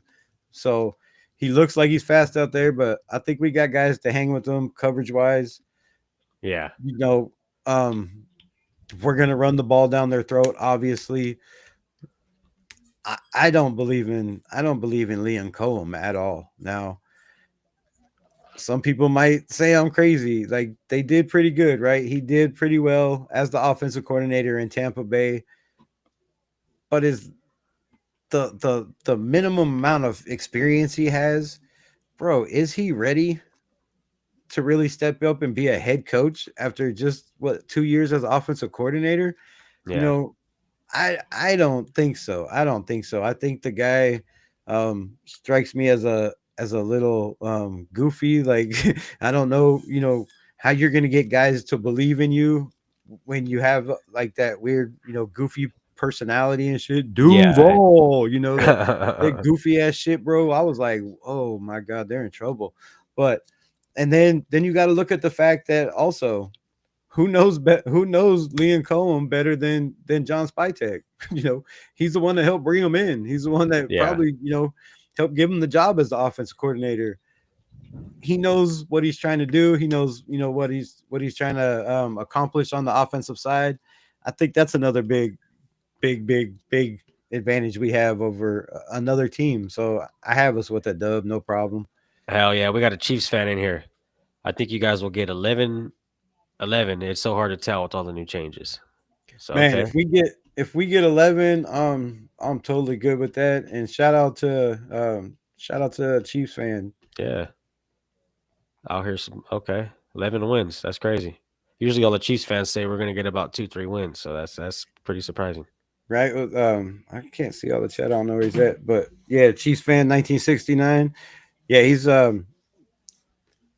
buddies with Cerebral Palsy Gamer. I did an interview on his channel. If y'all haven't watched it, go check it out. Oh, okay. Yeah, yeah. Yeah, he does. Everybody in chat too, go check out Rebel. I know most of you guys came from over there, but me and Yeah, Rebel got yeah, some yeah. shit No, cooking in the back. We no, gonna you work good. something out.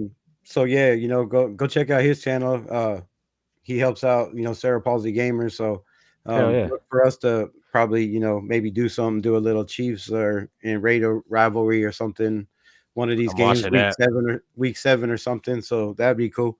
But yeah, shout out, Props to appreciate the you Chiefs rocking with fan. us in the building. We got 401 Raider Jeff here. When I go through the schedule, I get us up to 11 also. I could see that. Yeah, see, so I mean, we're all on the same page. That's it. That's different than last year, right? There's still some guys that have a 7 and 8. Some people saying we're gonna win 6 wins. 6 wins, whatever. I got 8 and But 9, but I'm leaning more towards 9.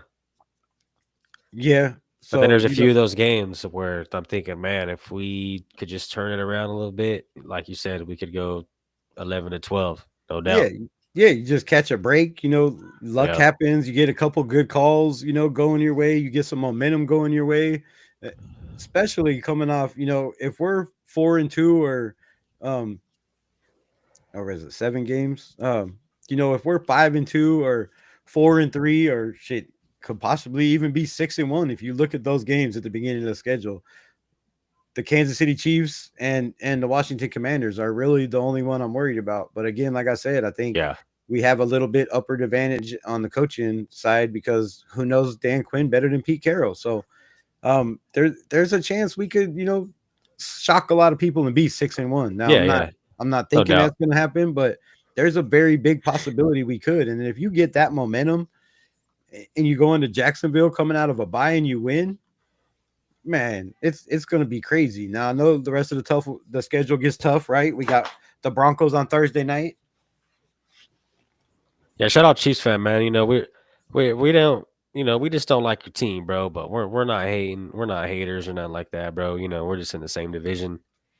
But Yeah, it's all love, bro. It's just football talk. It's nothing too serious. yeah. See, nobody's hating on him in the chat or talking on him. I mean, I can't see it. I don't think they are. I think everybody's being No, no, respectful. yeah, yeah. So, They yeah, giving them little welcomes. yeah. No, nobody's talking. Talking shit to the Kansas City fan. It's just the way Piano Man goes about his shit, bro. Like, if you Oh could yeah, be he's a a Charger troll. fan, and come in and just talk without, He's a troll, bro.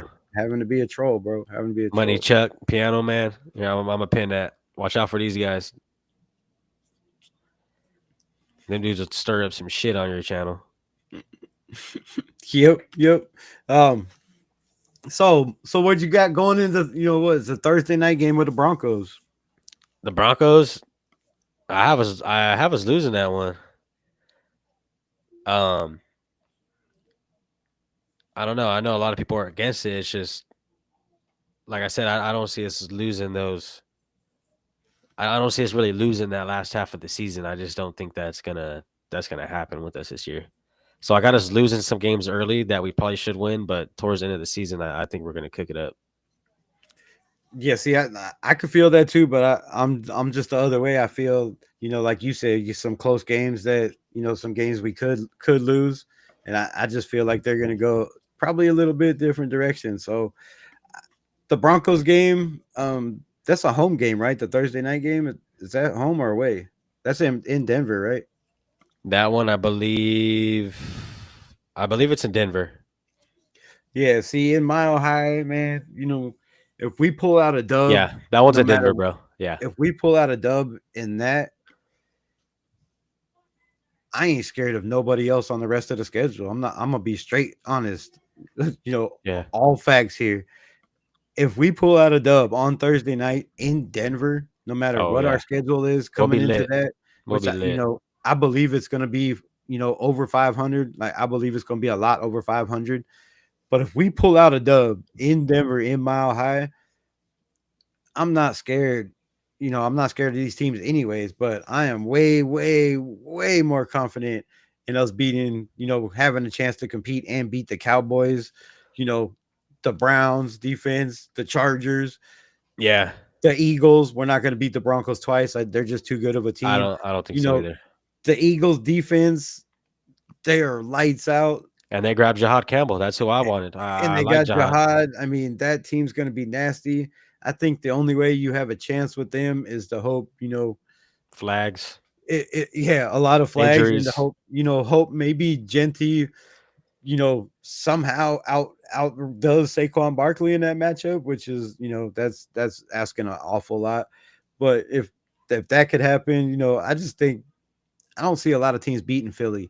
But last year though, they did lose what 5 games or something, 4 or 5 games. Like they weren't unbeatable. They lost some questionable games to the Commanders, during the Yeah, season. They almost lost during the season. So, you know, they are not unstoppable. If you stop the run and put pressure on their quarterback, it showed over and over again over his years. He's not the greatest under pressure. He'd rather run first when he's under pressure. So, yeah. I just don't see us winning that game. But the rest of the schedule, if we beat the Denver Broncos on Monday night, man, I have us losing that game. And that's what I'm saying. So I know the next game is Dallas, and I have us losing that. But then there's that we could win it. It's one of those games I feel like we're supposed to win, but we lose. You know what I mean? That's what I'm They saying. have, This they have season's tricky, questions bro. too. They have questions too, right? Dak Prescott, coming off another injury, another season with different Yeah, receivers, with a different O line. Like, you know, I don't have faith that everybody else has in Dak Prescott. There was talks of him coming to the Raiders. I was not down with nah, that. I wasn't He feeling that just, either. if we're talking fourth round picks, I'm taking Aiden O'Connell. Like honestly, like I mean, over Dak Prescott to me. Now Dak, yes, he can move, but he's Yeah, just going to get hurt if he does. So keep him in the pocket. Again, put pressure on a guy. It's just one of those quarterbacks that under pressure, their numbers just drop tremendously. So, um, we got that Jeff here. you know, AOC will get us the win against Denver. bro, that would be. Okay. Hey, if he comes in and starts playing in there, like I said, he beat him twice in the season, or was on the team. I don't think he was. No, we played him the first game of the season, so that was Jimmy G. But he's played Denver, right? He knows them. So, um, but yeah, man, Dallas Cowboys, Cowgirls. Cowgirls, Cowboys. That's it up in the air. Man, I had us as an L losing in that game. I had us That's what I losing got. for the first time this season, and the only time we lose more than one game in a row is coming off the Jacksonville. Because, and here's my reasoning. I think, like I said, we're gonna be, you know, 5-3, 6-2, something crazy like that. 4-3. I think we're gonna have, an impressive win loss total coming out of the bye. And I think, you might just get a little bit too ahead of yourself if we do come in there and beat Jacksonville. which is probably going to be a close game. A lot of people have Jacksonville predicted to make the playoffs this year, which, Damn. Really? I've seen a lot of talk of them making the playoffs, which that That's kind of give crazy. me, more questions. But if we pull off a win there, I think, might get a little too high on your horse, but beating Denver, a playoff team with Sean Payton in their house on prime time is just a lot to ask. So coming off that game, I think, there, and I had us losing to Dallas, but I'm even Yeah. starting to question that now. My record might go up. Yeah, I feel like we're going to the bowl, man. No, but I yeah. like like I said at the beginning, the more I compare these teams and I look at, the matchups, right? Our linebackers against their running backs, our corners and their speed against their receivers, Yeah. that, they have one receiver that's fast. The rest are, they're mids, bro. They're in the, in the fours, fives, or sixes. So, you know, that's nothing to brag about. We have plenty of guys that can keep up speed wise. Now, their coverability, we got a question. So, that game could go either way. Their defensive line is nasty.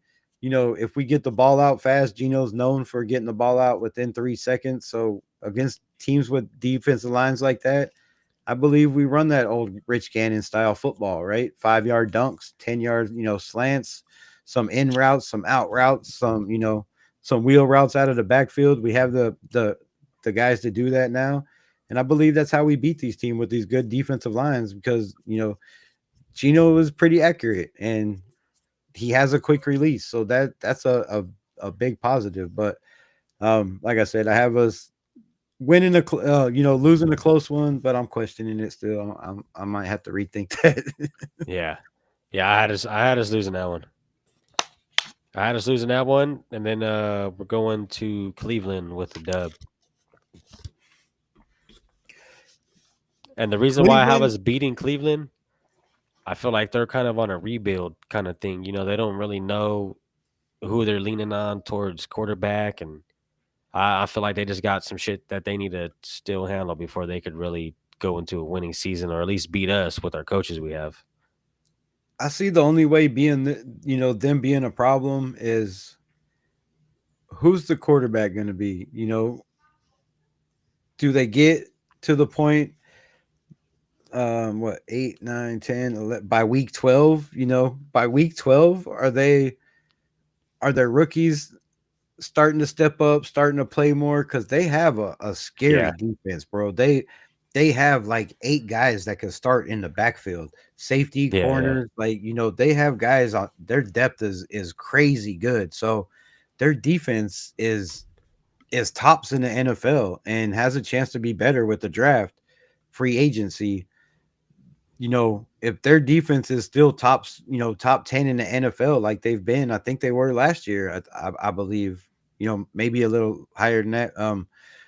But if their defense is solid like that and their O line gets a quarterback like Kenny Pickett or, you know, the old man Flacco or even Shador, that can stand back there and has time to throw, they could be scary, right? They could be scary. They have some weapons. They drafted, well. So But you got that as a loss or a dub? man, I'm gonna say a win. I think our defense is better than our offense, and I think our offense is good enough to at least compete defensive wise. So Okay, okay. And how do you feel about that next Chargers game? I got us at an L at that one, but yeah, the Chargers, I have I had us us winning the winning. first one.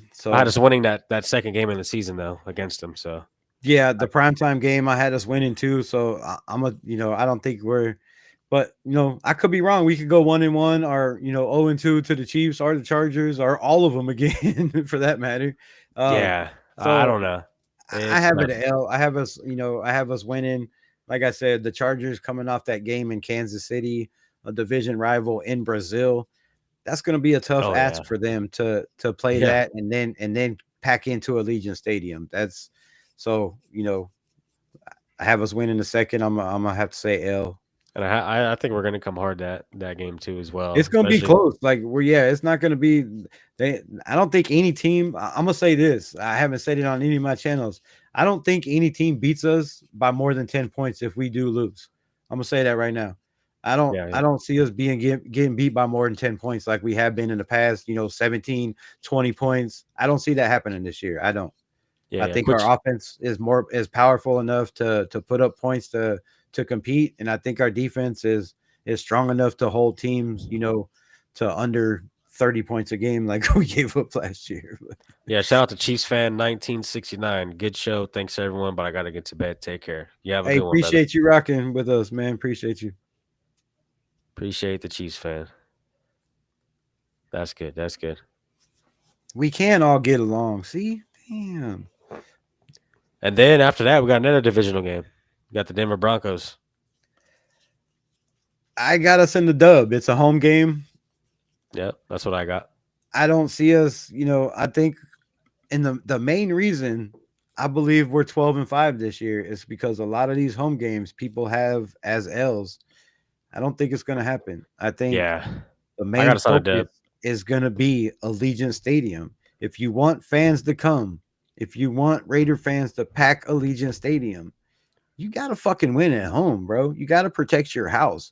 You can't go in there and get dog walked, more than any game of the season in your own Yeah, house. Shit like that is not going to happen under this coaching staff, under Pete Carroll, or under Spytek. I guarantee you, he is not a type of dude that is going to sit there and let us get whooped at home. He'll be like, yo, this guy's got to go, bring in somebody else. Like, yeah, guys will be replaced. no Guys doubt. aren't going to be hanging around like they have the last 4 or 5 years just Quick. because we need somebody to fill a roster spot or hoping they'll bust out like a Tyree Wilson, Matthew Butler, Yeah, all these guys, that we just keep keeping around, hoping, all right, maybe next year's the year. They show a flash here or there. Maybe that shit ain't gonna cut it this year. Like no, no, no if doubt. you ain't flashing and you ain't, producing right off the rip, where they're gonna be like, damn, should I play this kid or not? You're not gonna be on the team or the practice squad.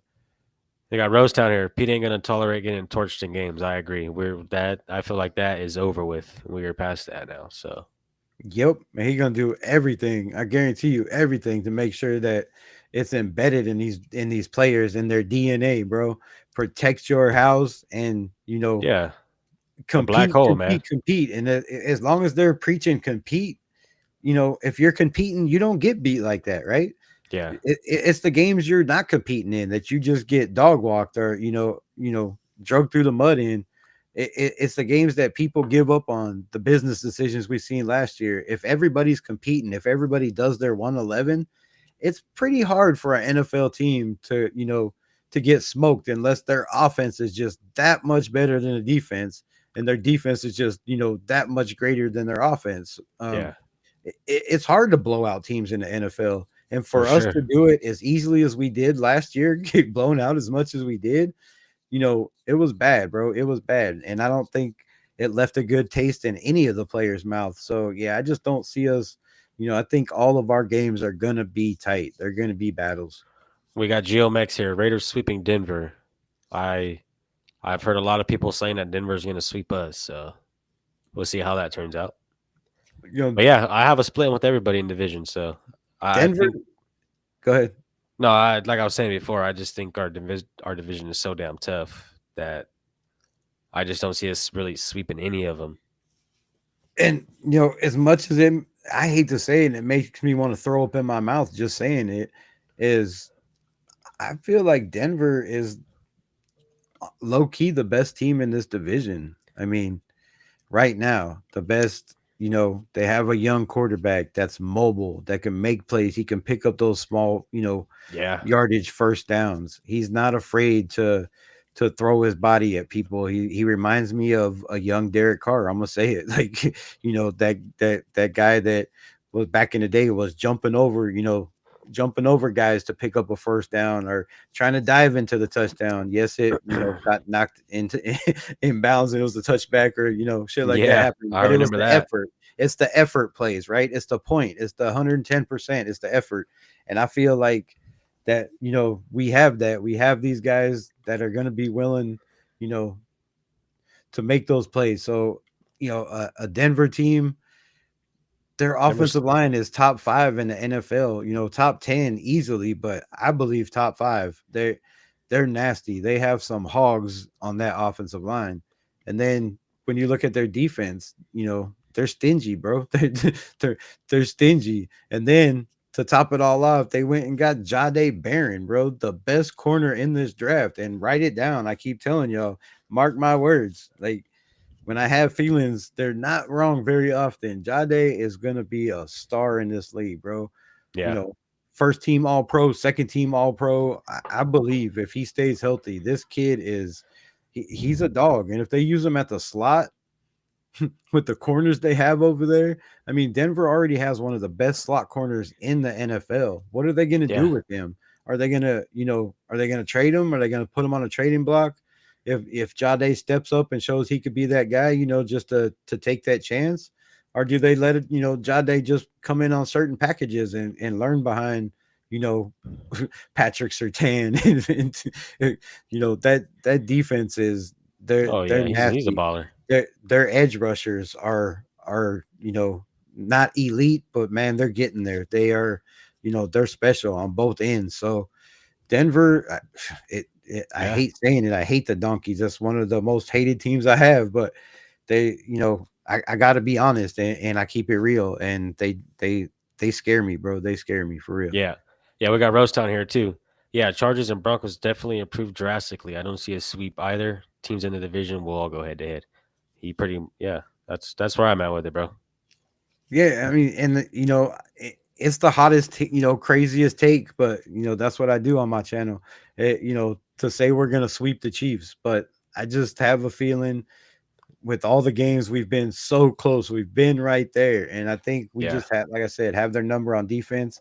But the Broncos, man, they're tough. The Chargers, they're also tough. That's a tough division, and they're also have No to play doubt. each other, right? So they got to battle each other, and those games are going to be games where you're going to get injuries, you're going to get guys not as healthy in the next game. So I love this division, man, and I just feel Competitive. like with the Chargers, they had an easy schedule last year. They had the 26th easiest schedule in the NFL. This year, they have the ninth easiest schedule and the hardest schedule in the NFL. That's a big flip flop. You know, yeah, Yeah. it's their second year for Harbaugh. Yeah, it's the second year for a lot of these guys in the system. But that's, if you looked at the playoffs, if you looked at the teams they lost to, they were teams over 500. It's not like the San Diego Chargers went out and just whooped everybody they played or competed in every game they played. They were, they got dog walked in a couple games by teams that were, 500 or above. So they they have questions too, man. They have questions. They have a lot of questions. Yeah, and to get off that topic after that, we have the Eagles. I have that as an L. Yeah, I just don't I played the scenario back in my head 500 times, and I just can't find a way to say we beat the Eagles, man. It's gonna be tough. I pick a lot with Raider blinders. I wear my Raider blinders sometimes. Not usually. I mostly go with my heart. Being Yeah. a fan for 50 years, shit. I think I earned that right to pick with my heart. But I know when I'm being stupid and when I'm not. This year, I don't think it's wild. But saying we're gonna sweep the Chiefs is crazy, but I just have that feeling. I think that they have a lot of questions. Offensive line, they showed a lot of weaknesses against us, against Philly. Teams are going to take advantage of that, and if anybody, it's going to be Patrick Graham and Pete Carroll trying to take advantage of it. Yeah. Yeah, no doubt. And this is why I'm saying the second half is really where we need to focus at, is because after that game we got the Texans, and they're last year they were a damn good team. I have a set of Al on that game. What about you? Um, what I have a say? 1, 2, 3, 4 L's. 1, 2, 3. I can't remember how I had it last, but I believe that we could compete with this team. We could compete with this team. They have Nico Collins. They Yeah, added some receivers. They have a decent run game. They have a the tight defense end. They is have tight. all Good. that. Yeah, They have a dominant defensive front, defensive seven. You can even say they're yeah, nasty, they're but good. but they gave up. They gave up lots of big plays. in key situations last year. I think they have, a lot of young guys on that defense that it depends on where they, whether they take that next step or not. CJ Stroud, he Yeah. was great his rookie year. He took a step back his sophomore year. Does he take a step up? Does he take another step back? Um, so there's questions to be asked there. I think our personnel, when I look at it and compare to everything, I think our personnel matches up well. So this is a game that I think I gave us an L just for the fact that I think I already had us at 12-4 or Yeah. something. Yeah, So yeah, I had us I on an didn't, L on that. I didn't want to go 13-4, like I did last year, which was my prediction. I'm not gonna lie. That got flip flopped. I don't see that happening this year. Yeah. Um, you know, Last year was injuries horrible, and all man. that shit. So Let's not get a yeah, rerun of that. yeah, I threw an L in there, but it's a game we could very very well compete in and have a chance to win and come down to one of them tight games again. Yeah, like I said, last year we lost 5 games by one possession. And with the coaching staff now, I feel like those one possession games, those games are going to be the ones that we win.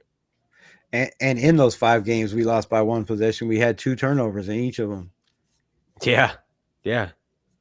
So that's another thing. Turnovers. We turned the ball Um, twice and still only lost by one possession. That's why I say people are sleeping on this depth.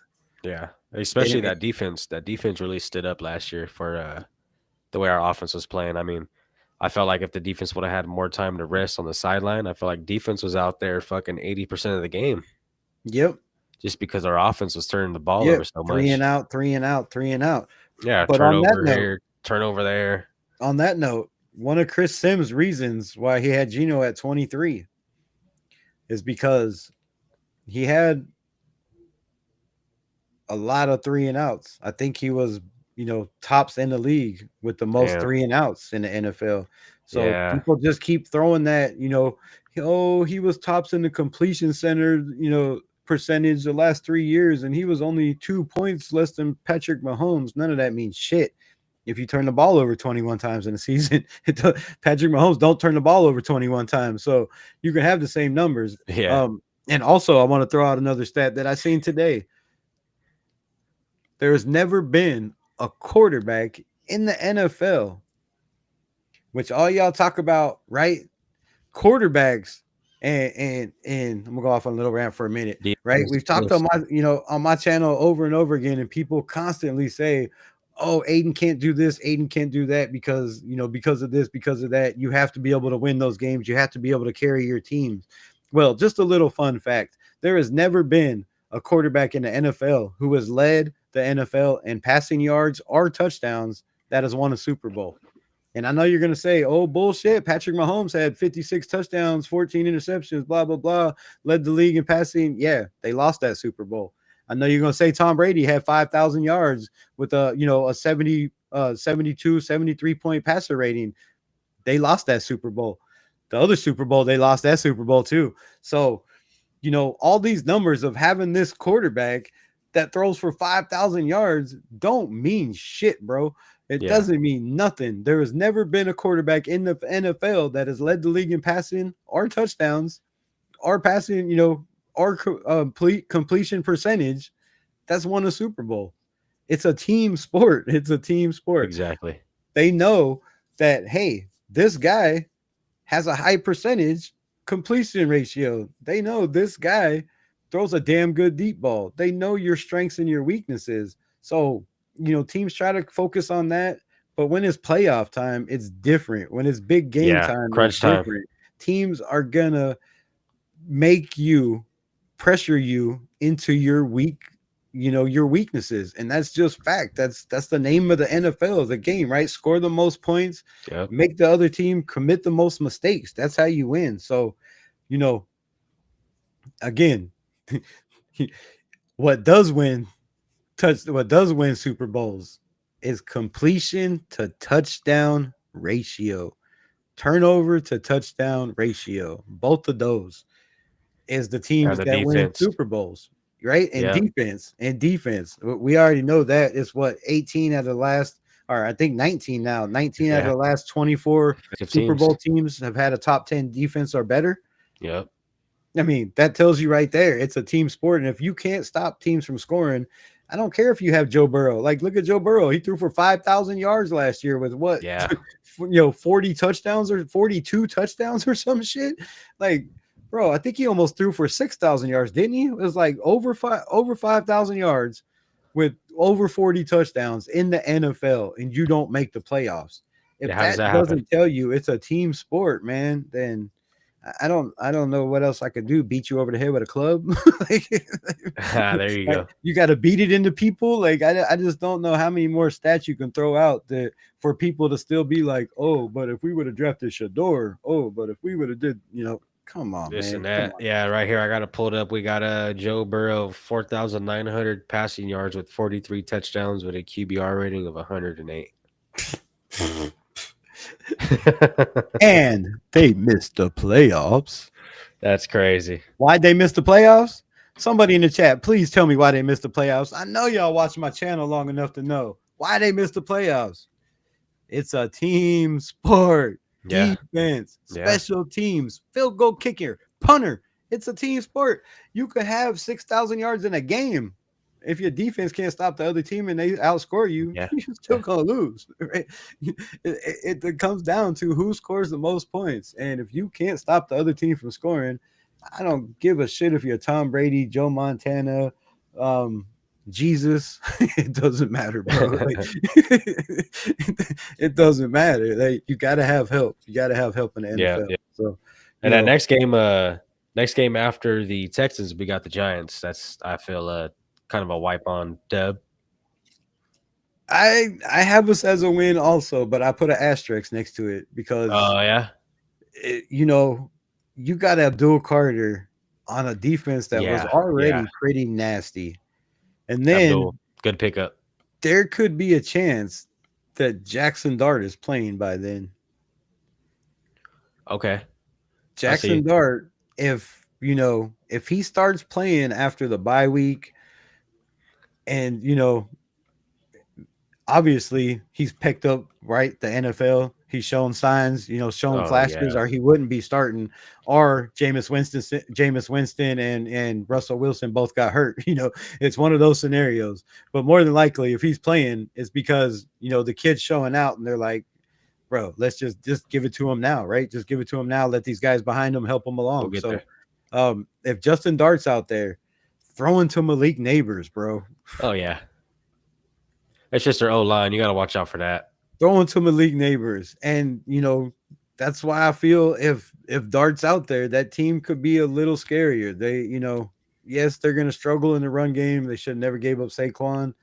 Their offensive line, but they beefed up their offensive line. They had a damn good draft, and the Giants have a coach and a general manager that are playing for their jobs this year. Like, if it's all out or bust. So playing them in week 16, kind of, I don't fear shit, but it puts a Yeah. little, question in the back of your mind that what could this team be if they actually get some momentum, or even without Dart, if Russell Wilson plays a little bit better than he did in Pittsburgh, or if he plays like he did in Denver with 28 touchdowns, 6 interceptions before he got traded, right? Like, or benched or released or whatever.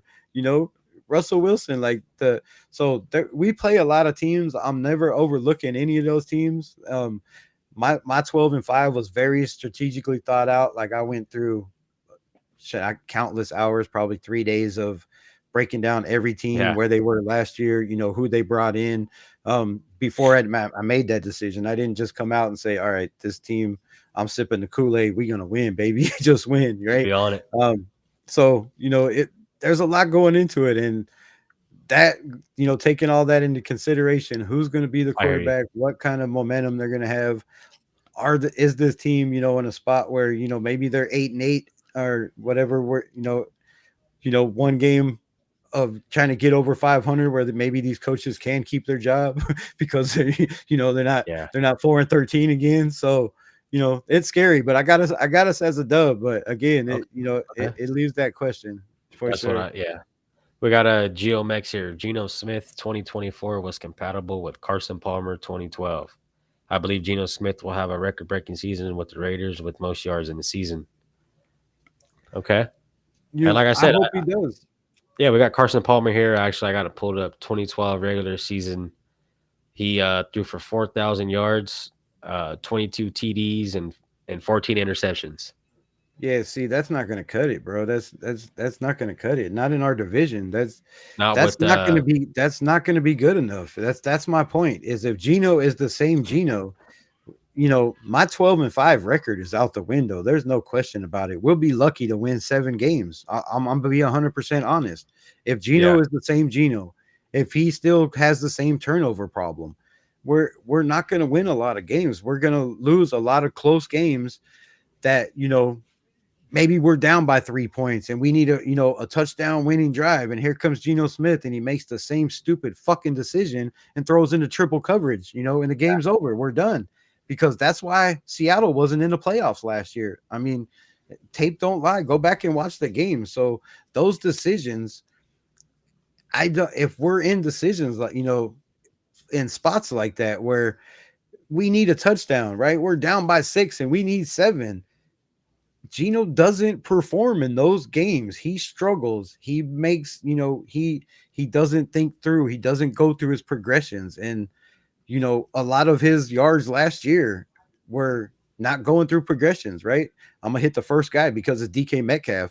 If he's not open, I'm gonna hit the second guy, right? Because it's yeah, Smith and Jigba. You got weapons, and then if not, then you check down to a pretty decent guy and lock it. So you know he didn't have time to go through his progressions. He had to get the ball out within 3 seconds. So I think the hype on Gino, just thinking he's that much better than Aiden O'Connell, and it's going to be that much of a difference. I don't know if y'all seen the breakdown, but wait, do I have it on my phone? I don't know. I saved it. Did I save this shit? and if Hold you up. look at that 2012 year with Palmer, he had Marcel Reese, McFadden, he had Hayward Bay, Moore. Yeah, right.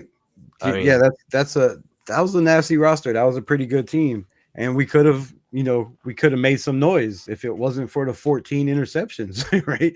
If yeah. it wasn't for the big turnovers in games that we needed, right? And if I'm not mistaken, When we needed a drive, he his folds like a QBR lawn that chair. year, yeah, his QBR that year was lower than what Aiden O'Connell's is last year for Yeah, Carson Palmer. that's what I'm saying. And Aiden to have it's been in the 60s every year with no running game behind him, no number one receiver. I mean, come on.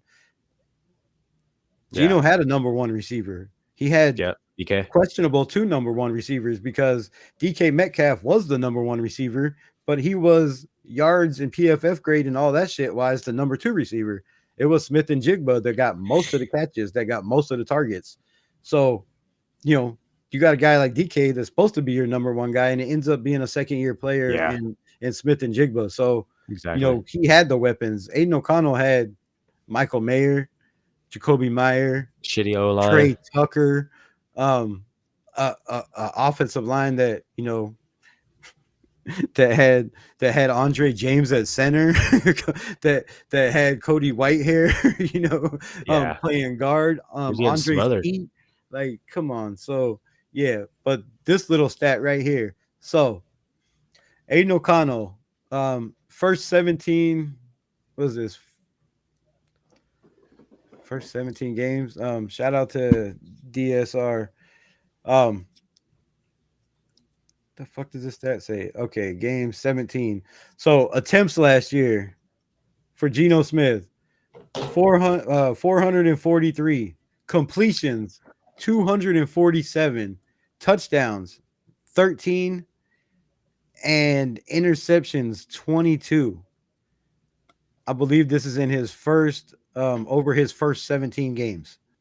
Aiden O'Connell in his first 17 games, 586 yards, 148 yards different, 367 completions compared to 247, 20 touchdowns compared to 13, 11 interceptions compared to 22, with a QBR of 85.1 to Geno 41.0. Yeah, Now I know Geno is sat. I know Geno has got some time, on a lot of squads, learned a lot. He's a veteran. but there's a reason, and I don't know what it is. Maybe I do. I just don't want to say it. You know, there's a reason why this man has been a backup for so many teams. There's a reason why it took him 2 years sitting behind Russell Wilson in a Pete Carroll system before Pete Carroll was finally, comfortable enough because he was putting in the work, right? He grinded. He Exactly. was there every day. Pete Carroll talks about, his relationship with Gino and what Gino, Yeah. did sitting there for 2 years, knowing, the only time you're going to get a shot is if something happens to Russ, right?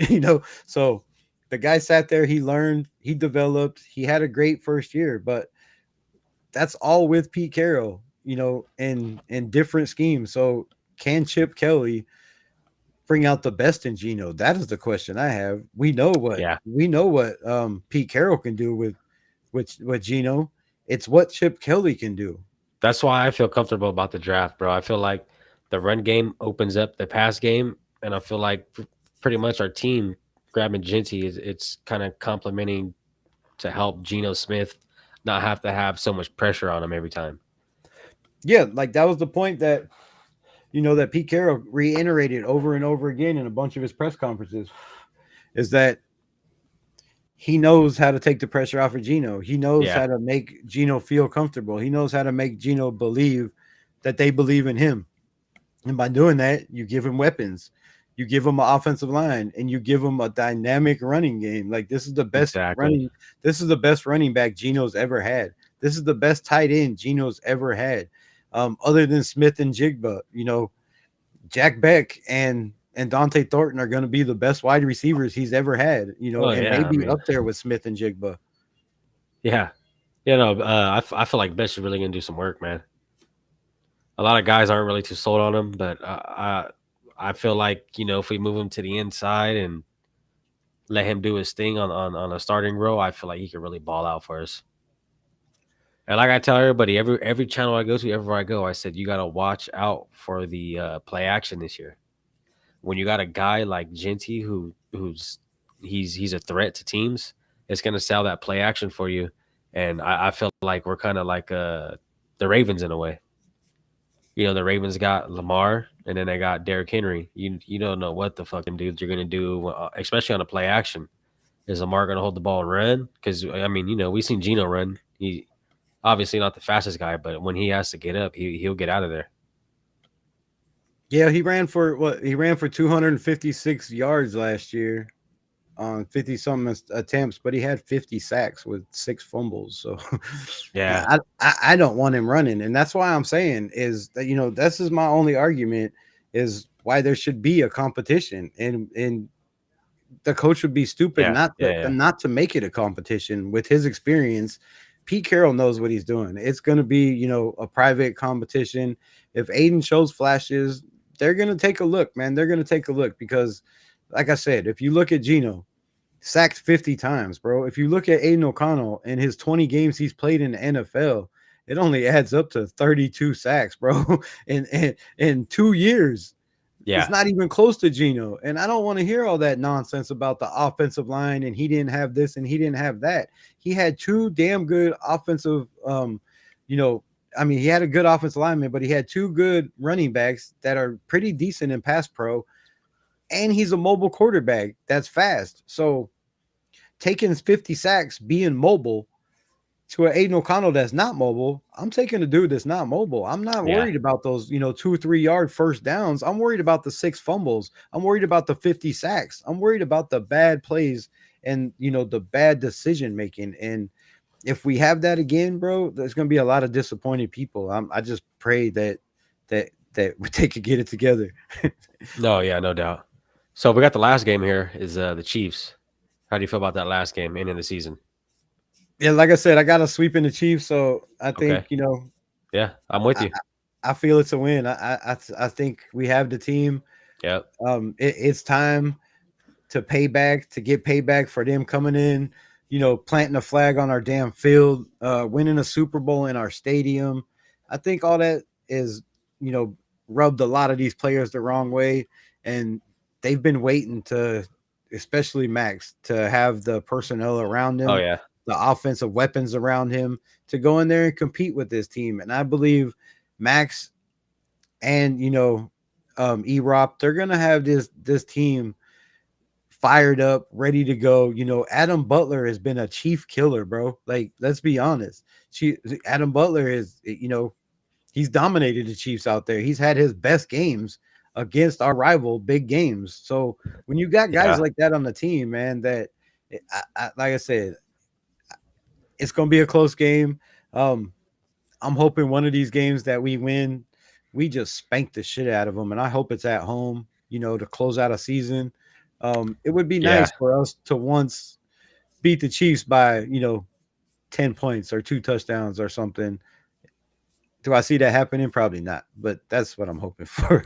But I see us Yeah. winning. That that Super Bowl with the Eagles, man, that was nice to fucking see. I was pretty happy about that.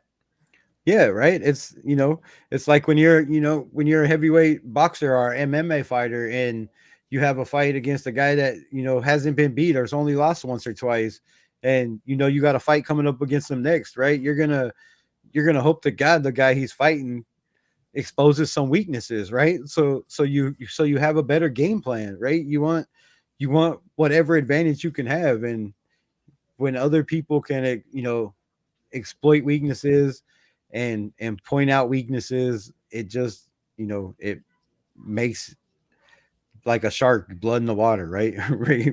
When a shark sees blood in the water, right? He's That, on it. that yeah, he's on it. So when people see somebody's weaknesses, they're Yeah. going to take advantage of it. They're going to take advantage. So I wouldn't be surprised, if the Raiders in both Kansas City games do exactly what the Eagles did. And I, I wouldn't be surprised if everybody they play this year tries to do the same thing. Just, rush the quarterback as much as you can, put as much pressure on the quarterback. And I think if we can do that, we have a damn good shot and Yeah. a victory, and we go to the playoffs at 12-5. That'd be nice, bro. We haven't seen that in a while. Like I said, we haven't seen that since we had Derek Carr, Right? which has been Derek a Carr, damn long time. a, a game that a game that we should have won, right? Didn't it come down to a interception in the end zone or some shit from Derek Carr on the last drive? Yeah. And that year too, we had lost to the Bengals, and they actually ended up going to the Super Bowl that year. So it's like, all right, I could kind of get that. You know what I mean? The Yeah, team, the team we lost to went to the fucking Super Bowl. So how can you be mad? and we played them well in that game too. It Yeah. wasn't like there was a game we should have won, right? It was a game we should have easily had the victory. We had every opportunity, just couldn't close it out. So Yeah. Yeah. That was sorry. And then yeah, to top it off with that, get into something else real quick. I got a little minute here before I got to get off. But how do you feel about the third running back? Who do you think we're gonna have at that third running back position? um, Because we obviously know 1 and 2. I mean that's kind of set in stone. I don't really think I know who number two is really yet. Okay. I know they paid Mostert all that money, Yeah. but from what I've seen in camp, you know, Samir White don't look very bad. This dude is still powerful. He's still strong. He's still a guy that you know if he could produce, he's gonna help us. Most Mostert coming off the injury, um, he had like less than 300 yards last year. That's less than the backs that we got rid of. So I don't know if he's gonna have a year like he did 2 years ago, where he had 21 touchdowns, over 1,000 yards rushing. Those days could be behind him, Yeah. but he could be a guy, in a Chip Kelly's system that he's familiar with. Played with Chip Kelly. Uh, that could be a huge upside. So I'm not giving it to Mostert right yet at the moment. I believe that there's still some questions, and it's it's it's going to come down to when the pads come on. So I'm not handing that job away to anybody yet. That's one of the main positions: offensive line, defensive line, running back. Right? You don't see shit from them in camp until the click clack starts, until the pads come on. So um, I'll make Yeah. my decision then. As we get a little bit more, but I feel Okay. that Yeah. I feel it's up in the air, which is a damn good thing, right? Sincere McCormick, we don't know if he's, Exactly. if he could stay healthy. He contributed last year. He showed that, he can come in and be a guy that could take a lot of reps, that could carry the load for a game and then get hurt. No disrespect, but that's basically what he showed. So, How you Sincere feel about McCormick, Labe? man, is very questionable.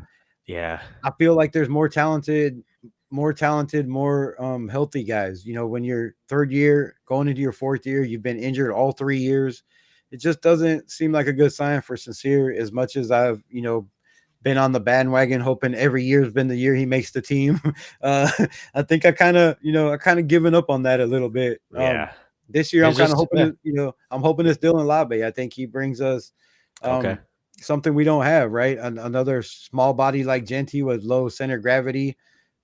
He has good contact balance. He has the best hands out of the running back room. I don't care what anybody says. This dude has amazing hands. He catches everything. So there's a reason they keep him around. There's a reason they put him on punt return and kick returns Exactly. because he has damn good hands. He can catch. So I look for that to be a battle between Zamir White, Dylan Labe, um, Collier. I think that's another guy that showed a couple flashes in a couple games last year, but like I Yeah. said, I've seen the interview with him where he was saying when he got in the game, he was asking Aiden O'Connell to plays and shit, which that doesn't look Wow. good for you. So Yeah, um, yeah. you might want to get in the playbook, Collier, a little bit. A little bit more. You might want to know and be prepared that if you do get reps, I think that just strikes me as a guy that doesn't really believe in himself, right? He doesn't, if you're not prepared that you've been, and he wasn't on the team long. I'll give him that. It was a Yeah. couple weeks on the practice squad, and then it was just a situation where our running backs were such ass Man, wipes that it was we bad. had to Yeah. throw the guy in, and maybe he wasn't prepared, but bro, you got to get more prepared. So I think that could hurt him a little bit. But we have, I think, what, five, six running backs out there right now. Yeah, I we're think a couple stacked more up. guys that I don't really know who they are. So we have some UDFAs that might come out and shock some people. So I think that the number 2 spot, 3 spot is up for grabs, and I wouldn't be surprised if maybe they keep 4 running backs. Okay, you think so?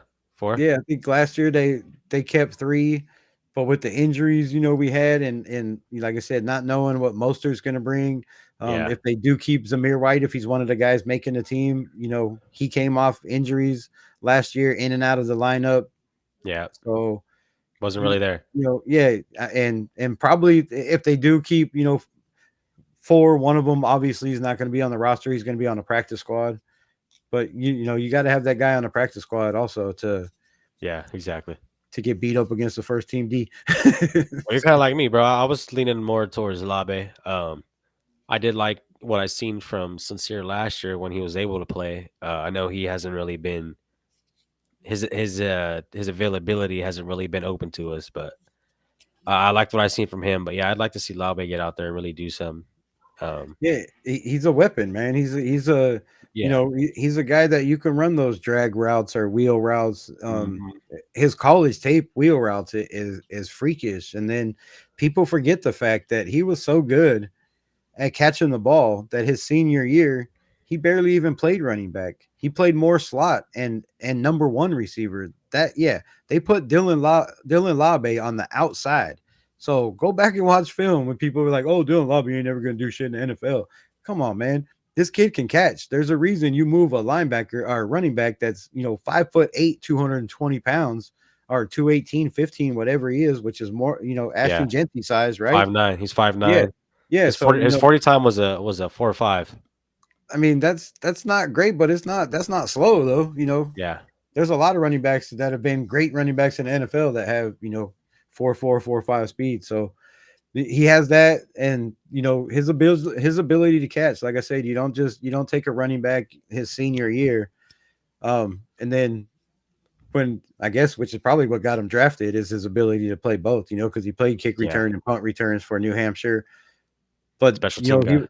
he was just so dynamic that they're like, man, we can play this guy in the slot. We can pass to him out of the backfield, which they did an awful lot. So he has that, that aspect to him where, um, you line him up thinking, oh damn, they're gonna really keep Dylan Labe in pass pro, and then Yeah. you put them in motion, right? Why everybody's set, and you don't give people a time to adjust. He's gonna beat some. He's gonna beat some linebackers. I promise you, this kid. So Oh, no you know, doubt. Yeah. there's a little small battle there. I think a little bit more than people think. So I like the competition. Uh, I wish we had some more faster guys. I wish we had some 4-3 guys. um, but Yeah. you don't really need that speed if you have great contact balance, if you have low center gravity, and you can make guys miss, which Genty is the best at Oh, yeah. that, Yeah. obviously, He's ever to do it so after far. contact, he's a beast. Shout out Rorschach Raider. Yo, hope all is well with everyone. Chewy salute. Rebel salute. Shout out Rorschach. Told you that wrench was in the mail, bro. I got you. But yeah, Yeah, man, I feel pretty comfortable this year with our team. Another thing is we got Lucky Tossi. How you feel about that dude? um, that dude's gonna be a problem. He's He's gonna be massive, a bro. problem. He's It, 6'6", 348. I mean, that's a his big size, motherfucker. they're talking about putting him at guard, or he's been playing, taking reps at guard with the second, third team. Um, man, put that dude on some first team reps. Let's see what he's Hey. got. Just throw him to the fire right away. Because if you hold your own, on the first team, then you got something, right? So I want to see more what he has. 6'8", 340 pounds is trying to move a Volkswagen. So if you're an Yeah. offensive line, bro, like you're not. I mean, defensive line, you're not doing any swim moves, any spin moves, any power moves against this dude. He's just gonna reach out like this with with that size and control everything everybody does. So with the wingspan he has, his size, if he plays guard, uh Ashton Genty's gonna have one of the greatest years in the history of the planet, bro. Like it's gonna be scary. Yeah. It's gonna be And sick. then if he is athletic enough where maybe he can develop into a tackle, bro, this kid will be crazy good. And then you can put him at fullback. He has that ability. You can put him at defense, which they might, I'm sure, probably in kickoff or field goals, punts, shit like that. They'll probably put the big man up there, right, to just get that push and shove guys back into to the kicker's face. So the kid, the man has, a very huge upside. Yeah, he's a little Yeah. older. How fast does he learn? But the potential is freakish. Hell yeah. Yeah, I got a couple more things, man. Who do you got starting on our receiving core, our wide receivers? I feel it's gonna be, it depends on kind of what we're trying to do, right? If our number one receiver has to be that guy to stretch the field instead of our number two guy, then Dante Thornton's gonna have to come along really, really, really fast. Yeah. um, Yeah, for sure. I don't have faith in it being Trey Tucker out there. Not at all. I love the kid. Still a Raider. Until then, I won't say much. But man, You think he'll get a job on starting? um, I don't know. I think it's gonna be tight for Trey Yeah. Tucker. I I, think his I job's feel on the like line I or his feel starting like Jack position at Beck least. is going to win more of the 50-50 balls. He's going to, 70-25 balls. He's going to, win those double coverage tight throw windows, which you shouldn't be throwing to Trey Tucker and when there's two guys on him at all for any reason ever. But Gino might do some shit like that. I'm just saying, Yeah. it might Hopefully not. might make those moves. So that fact for Trey Tucker, I feel like Dante Thornton is not much better of with his hands with the catcher, but he does catch the ball away from his body. He does have the triangle set up. He knows how to catch. Yeah. I think Trey Tucker just got to get away from catching the ball, with your body and in your arms or diving for passes where you have a guy beat by 2 or 3 steps and there's no reason for you to dive. You can walk into the end zone and you're diving for catches and missing them because the ball comes out when you hit the ground shit. So, I think he's got another work to do. I hope he takes that next step, but I really see it being Jacoby Myers, Jack Beck, you Yeah. know, being no 1 and 2. And I don't feel like there's gonna be much of a third receiver. If we're in spread offense, we got 4 guys, 5 guys going out with no guys in the backfield. Mind you, we got Bowers too, You so know, that's another target we then got. yeah, because with Bowers being in there, there's no reason to, if you're running trips wide, to me, I'm putting Michael Mayer in to block still. Probably, with no running back or, uh, but any package, Brock is going to be in it. So I don't see too many scenarios where, we have three receivers and Brock Bowers at tight end, right? So for that, I just don't see there being too much of a need for like a third receiver. Now they're going to get their snaps, right? They're going to get um, different packages, different plays, but I don't see too many scenarios where there's three guys out there. And if there is, then more than likely, to me, if it was me, it's going to be Jack Beck, it's going to be Dante Thornton, and it's going to be Jacoby Myers. I mean, Yeah, those are the dudes I'm rolling out there with, accurate, with bro. Brock Accurate. Bowers, That's what like I said. the speed, the height, the strength, the want to, the strength to win. They have the size to win matchups, um, to keep defenders off of them, right? So they can make those catches. They can beat guys off the line. I think Trey Tucker struggles with that. Yeah.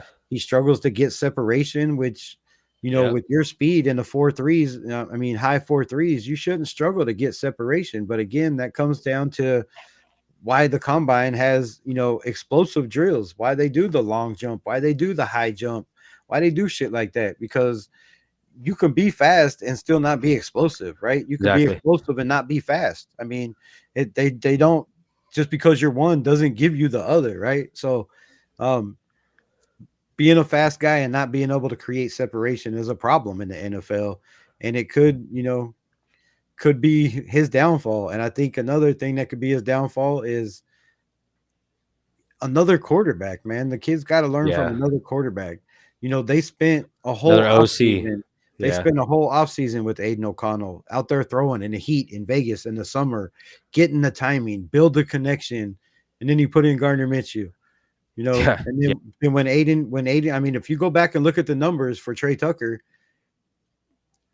almost all his numbers and stats were games that Aiden played in, whether Aiden was a backup, came in late or, came in early and got hurt and went out. Most of Trey Tucker's numbers were from Aiden O'Connell. I think Aiden not being in there hurts Trey Tucker, and I just feel like it's going to hurt Trey Tucker again. Yeah. Yeah. We got Joe Max here. He got Tucker's an AOC weapon. Last regime didn't see it that way. He may go bye bye. How do you feel about him being a AOC target or weapon? Yeah, like I said, I think, like I just said, I think he's, it's going to hurt him with AOC not being in the lineup. I think trying to, learn a new quarterback, develop chemistry when you're probably, more than likely getting pushed to the fourth guy on the totem pole, and possibly even farther depending on, you know, uh, what Malat does with his 4.39 speed. If, how fast does he adjust to the NFL and become that slot receiver that they want him to be with his size, right? That it just doesn't look good to me for Trey. Yeah, I don't really see him starting this season. Just with the targets we got and how physical and how athletic them dudes are, man. I feel like he's gonna get his job took real quick.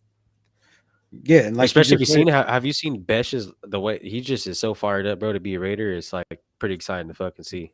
right? And I think all the guys we brought in are, but like you said, brought up a good point that the physicality. That's another thing is, like I said, he can't, his separation, creating separation is not good, but he doesn't have the physicality. When guys play him, tight man to man, bump and run. Yeah, uh they he can't get away from those guys. They just dominate him. They control where he's going to go, control his movement. He's not, when they're timing routes and timing breaks, he's just not in the spot where he needs to be, and that's going to be a problem also. So the physicality, I think Beck, I think Thornton, even guys like Alex Bachman, are just more yeah, physical receivers that I yeah. think have the advantage there. All right, Rebel. I got one more thing, brother. I got to call tonight here. I gotta. So what'll stop us from winning our division, and what'll help us from winning our what'll help us win our division? Geno Smith is Geno Smith. It's both sides. He can stop us from winning our division, and he can help us win our division. If he throws for it don't even have to be 4,000 yards. We're going to have a dominant running game. We're going to be a run team. We're going to be a run Yep. first team. We're going to be a smack you in the mouth, control the clock, control the tempo of the game, control the line of scrimmage. That's going to be us. That's going to be our MO. That's what we're going to do. Write it down, put in the book. That's going to happen. We're going to Yeah. be that physical team we were supposed to be last year when they just talked about it and didn't be about it. But this year, that's going to be the game plan. It's been Pete Carroll, it's been Chip Kelly, it's been, everybody in the building. MO is to be a run dominant offense. So with that being said, it takes pressure off of Geno. We don't need Geno to throw for 4,000 yards. I don't even need him to throw for 30 touchdowns. I'd be Yeah. happy with, 25 and 8 interceptions. I'd be happy with, I think that puts us in the playoffs. But 21 and 15, I think puts us out of a wild card. I think those 15 interceptions lose us some close games that keep us from reaching our potential. So Yeah. Yeah. it all comes down to Geno, man. It all this season, and I know Pete Carroll talked about taking the pressure off of Geno. Geno, if you're watching, I'm sorry, bro, but the pressure's on you, dog. Yeah. You're fine. It comes down to you. The You got the defense, cook. the defense is going to be the defense, right? We know they're going to give up some points. They're going to have trouble stopping the run. Hopefully they adjust. These younger guys I think we brought in are way better run defenders. They're more athletic. They're quicker. They're ball guys. They love the film room. They love to study. They love to be prepared. And I think that's a big advantage for us. So that's it. It's Geno, bro. It's all Geno. We have the weapons. We have the run game. The Yeah. offensive line is, starting to battle with rookies that are coming up. Does that show that our offensive line is just that weak and that soft that Caleb Rogers can come in and possibly start at right guard right away? Or does that show, how good and Yeah. dominant of a man he is? That's another question. So that's it. It comes down to Geno. It's Yeah. all on him. We have Bueno here. Us knowing with our starting quarterback this season is already a way better start than last year. I agree. I think Minshew was a horrible pickup and should have never been a fucking starter. Yeah, Let's see. Let's see. I think it's definitely a better start than last year. Off coaching staff too. But like I said, that I'm drinking the Kool-Aid with a lot of parts of this team that people don't have faith in and believe in, and that's probably just a rebel in me. But it's just how I feel. I feel like we are solid in a lot of areas. People are questioning, and they feel we are solid at the quarterback position, which is my biggest question. And so it's gonna be a long year if Geno doesn't come out the gate hot, right? Oh If he yeah. doesn't come out throwing 2-3 touchdowns a game, if this offense doesn't come out, putting up 300 yards passing, 500 yards total offense, 20 plus points a game, if we're turning the ball over. And if that happens, shit, I don't know how long or if it'll ever happen. If Geno could play bad enough for Pete Carroll to not believe in him, that's my biggest worry about this season is the connection they have, the relationship they have. Does Pete Carroll believe that much in Geno where he just says, it's a bad game, he's going to be better this game? Okay, well, Yeah. we watched the film and these things could have happened. Let's correct this, and he's going to be better this game. Until the point it's too late and you can't save the season. That's what I'm worried about. Yeah. Yeah. I feel like we need to get to a. I feel like the first 5 games, bro. We got to go in with a winning record. The first 5 games that'll pretty much set our tone. Yeah, we got to show teams right off the rip. You're going to have to cover Bowers. You're going to have to stop the deep ball. You're going to Stop have that to stop run. the Stop run. that run game. You're going to have to stop the short passing game. And you're going to have to find a way to score points on us. Yeah. Yeah. That's what it's going to come down to, especially that cornerback room. I'm not too sold on them, man. I don't think we got the best. I don't think we're really there yet. But that'll be a big situation that we're gonna need to address as well. Pete Carroll's never had the best players at corner, right? He developed Richard Sherman. He developed Cam Chancellor. He developed all the guys that were stars in their backfield. That's why I believe in this roster. That's why I believe in the corners. That's why I believe in the guys we drafted. People Yeah. are overlooking that fact that, they didn't bring in number one, the number one free agency in the corner spot or the safety spots. They drafted those guys. They developed those guys. They groomed those guys from their rookie year, on and made them what they were. Like, and you take Richard Sherman and flip flop that dude into a whole nother position and shit. So Yeah.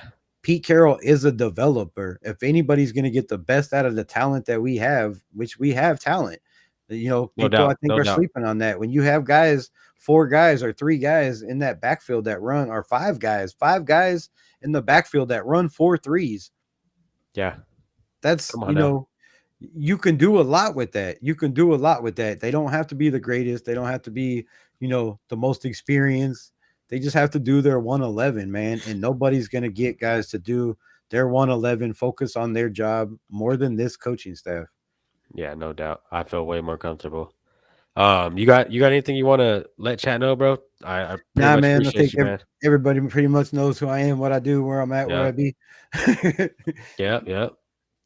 But yeah, I just want to let you know, bro. I appreciate you. I appreciate you coming over to the channel, blessing me, and we'll get the next one situated, bro. And I know probably chat don't know, but me and Rebel might get something going weekly. Just get some shit cooking. Yeah, yeah, definitely. I'm down for that, man. We do a once a week thing, or we'll figure it out. We'll figure it out for sure. Yeah. This won't But be hey, the last. brother, I really appreciate you, man. We'll get something going pretty soon. Appreciate all the subs you got me, all the shout outs. Um, but No, yeah, bro, that's all you. I'm just leading people to you. That's hell you. yeah, If they didn't, if they didn't like what you was doing, they wouldn't sub. So don't give anybody credit for your subs, bro. That's all your hard work, my guy. hell yeah, I appreciate it, bro. But yeah, I'll hit you up right after this, and then we'll set some up. Thank you, chat. Make sure Cool, cool. you guys go hit up my boy Yerp. He's live right now as well. Go tune in with him, and you guys have a good night. Raiders, peace.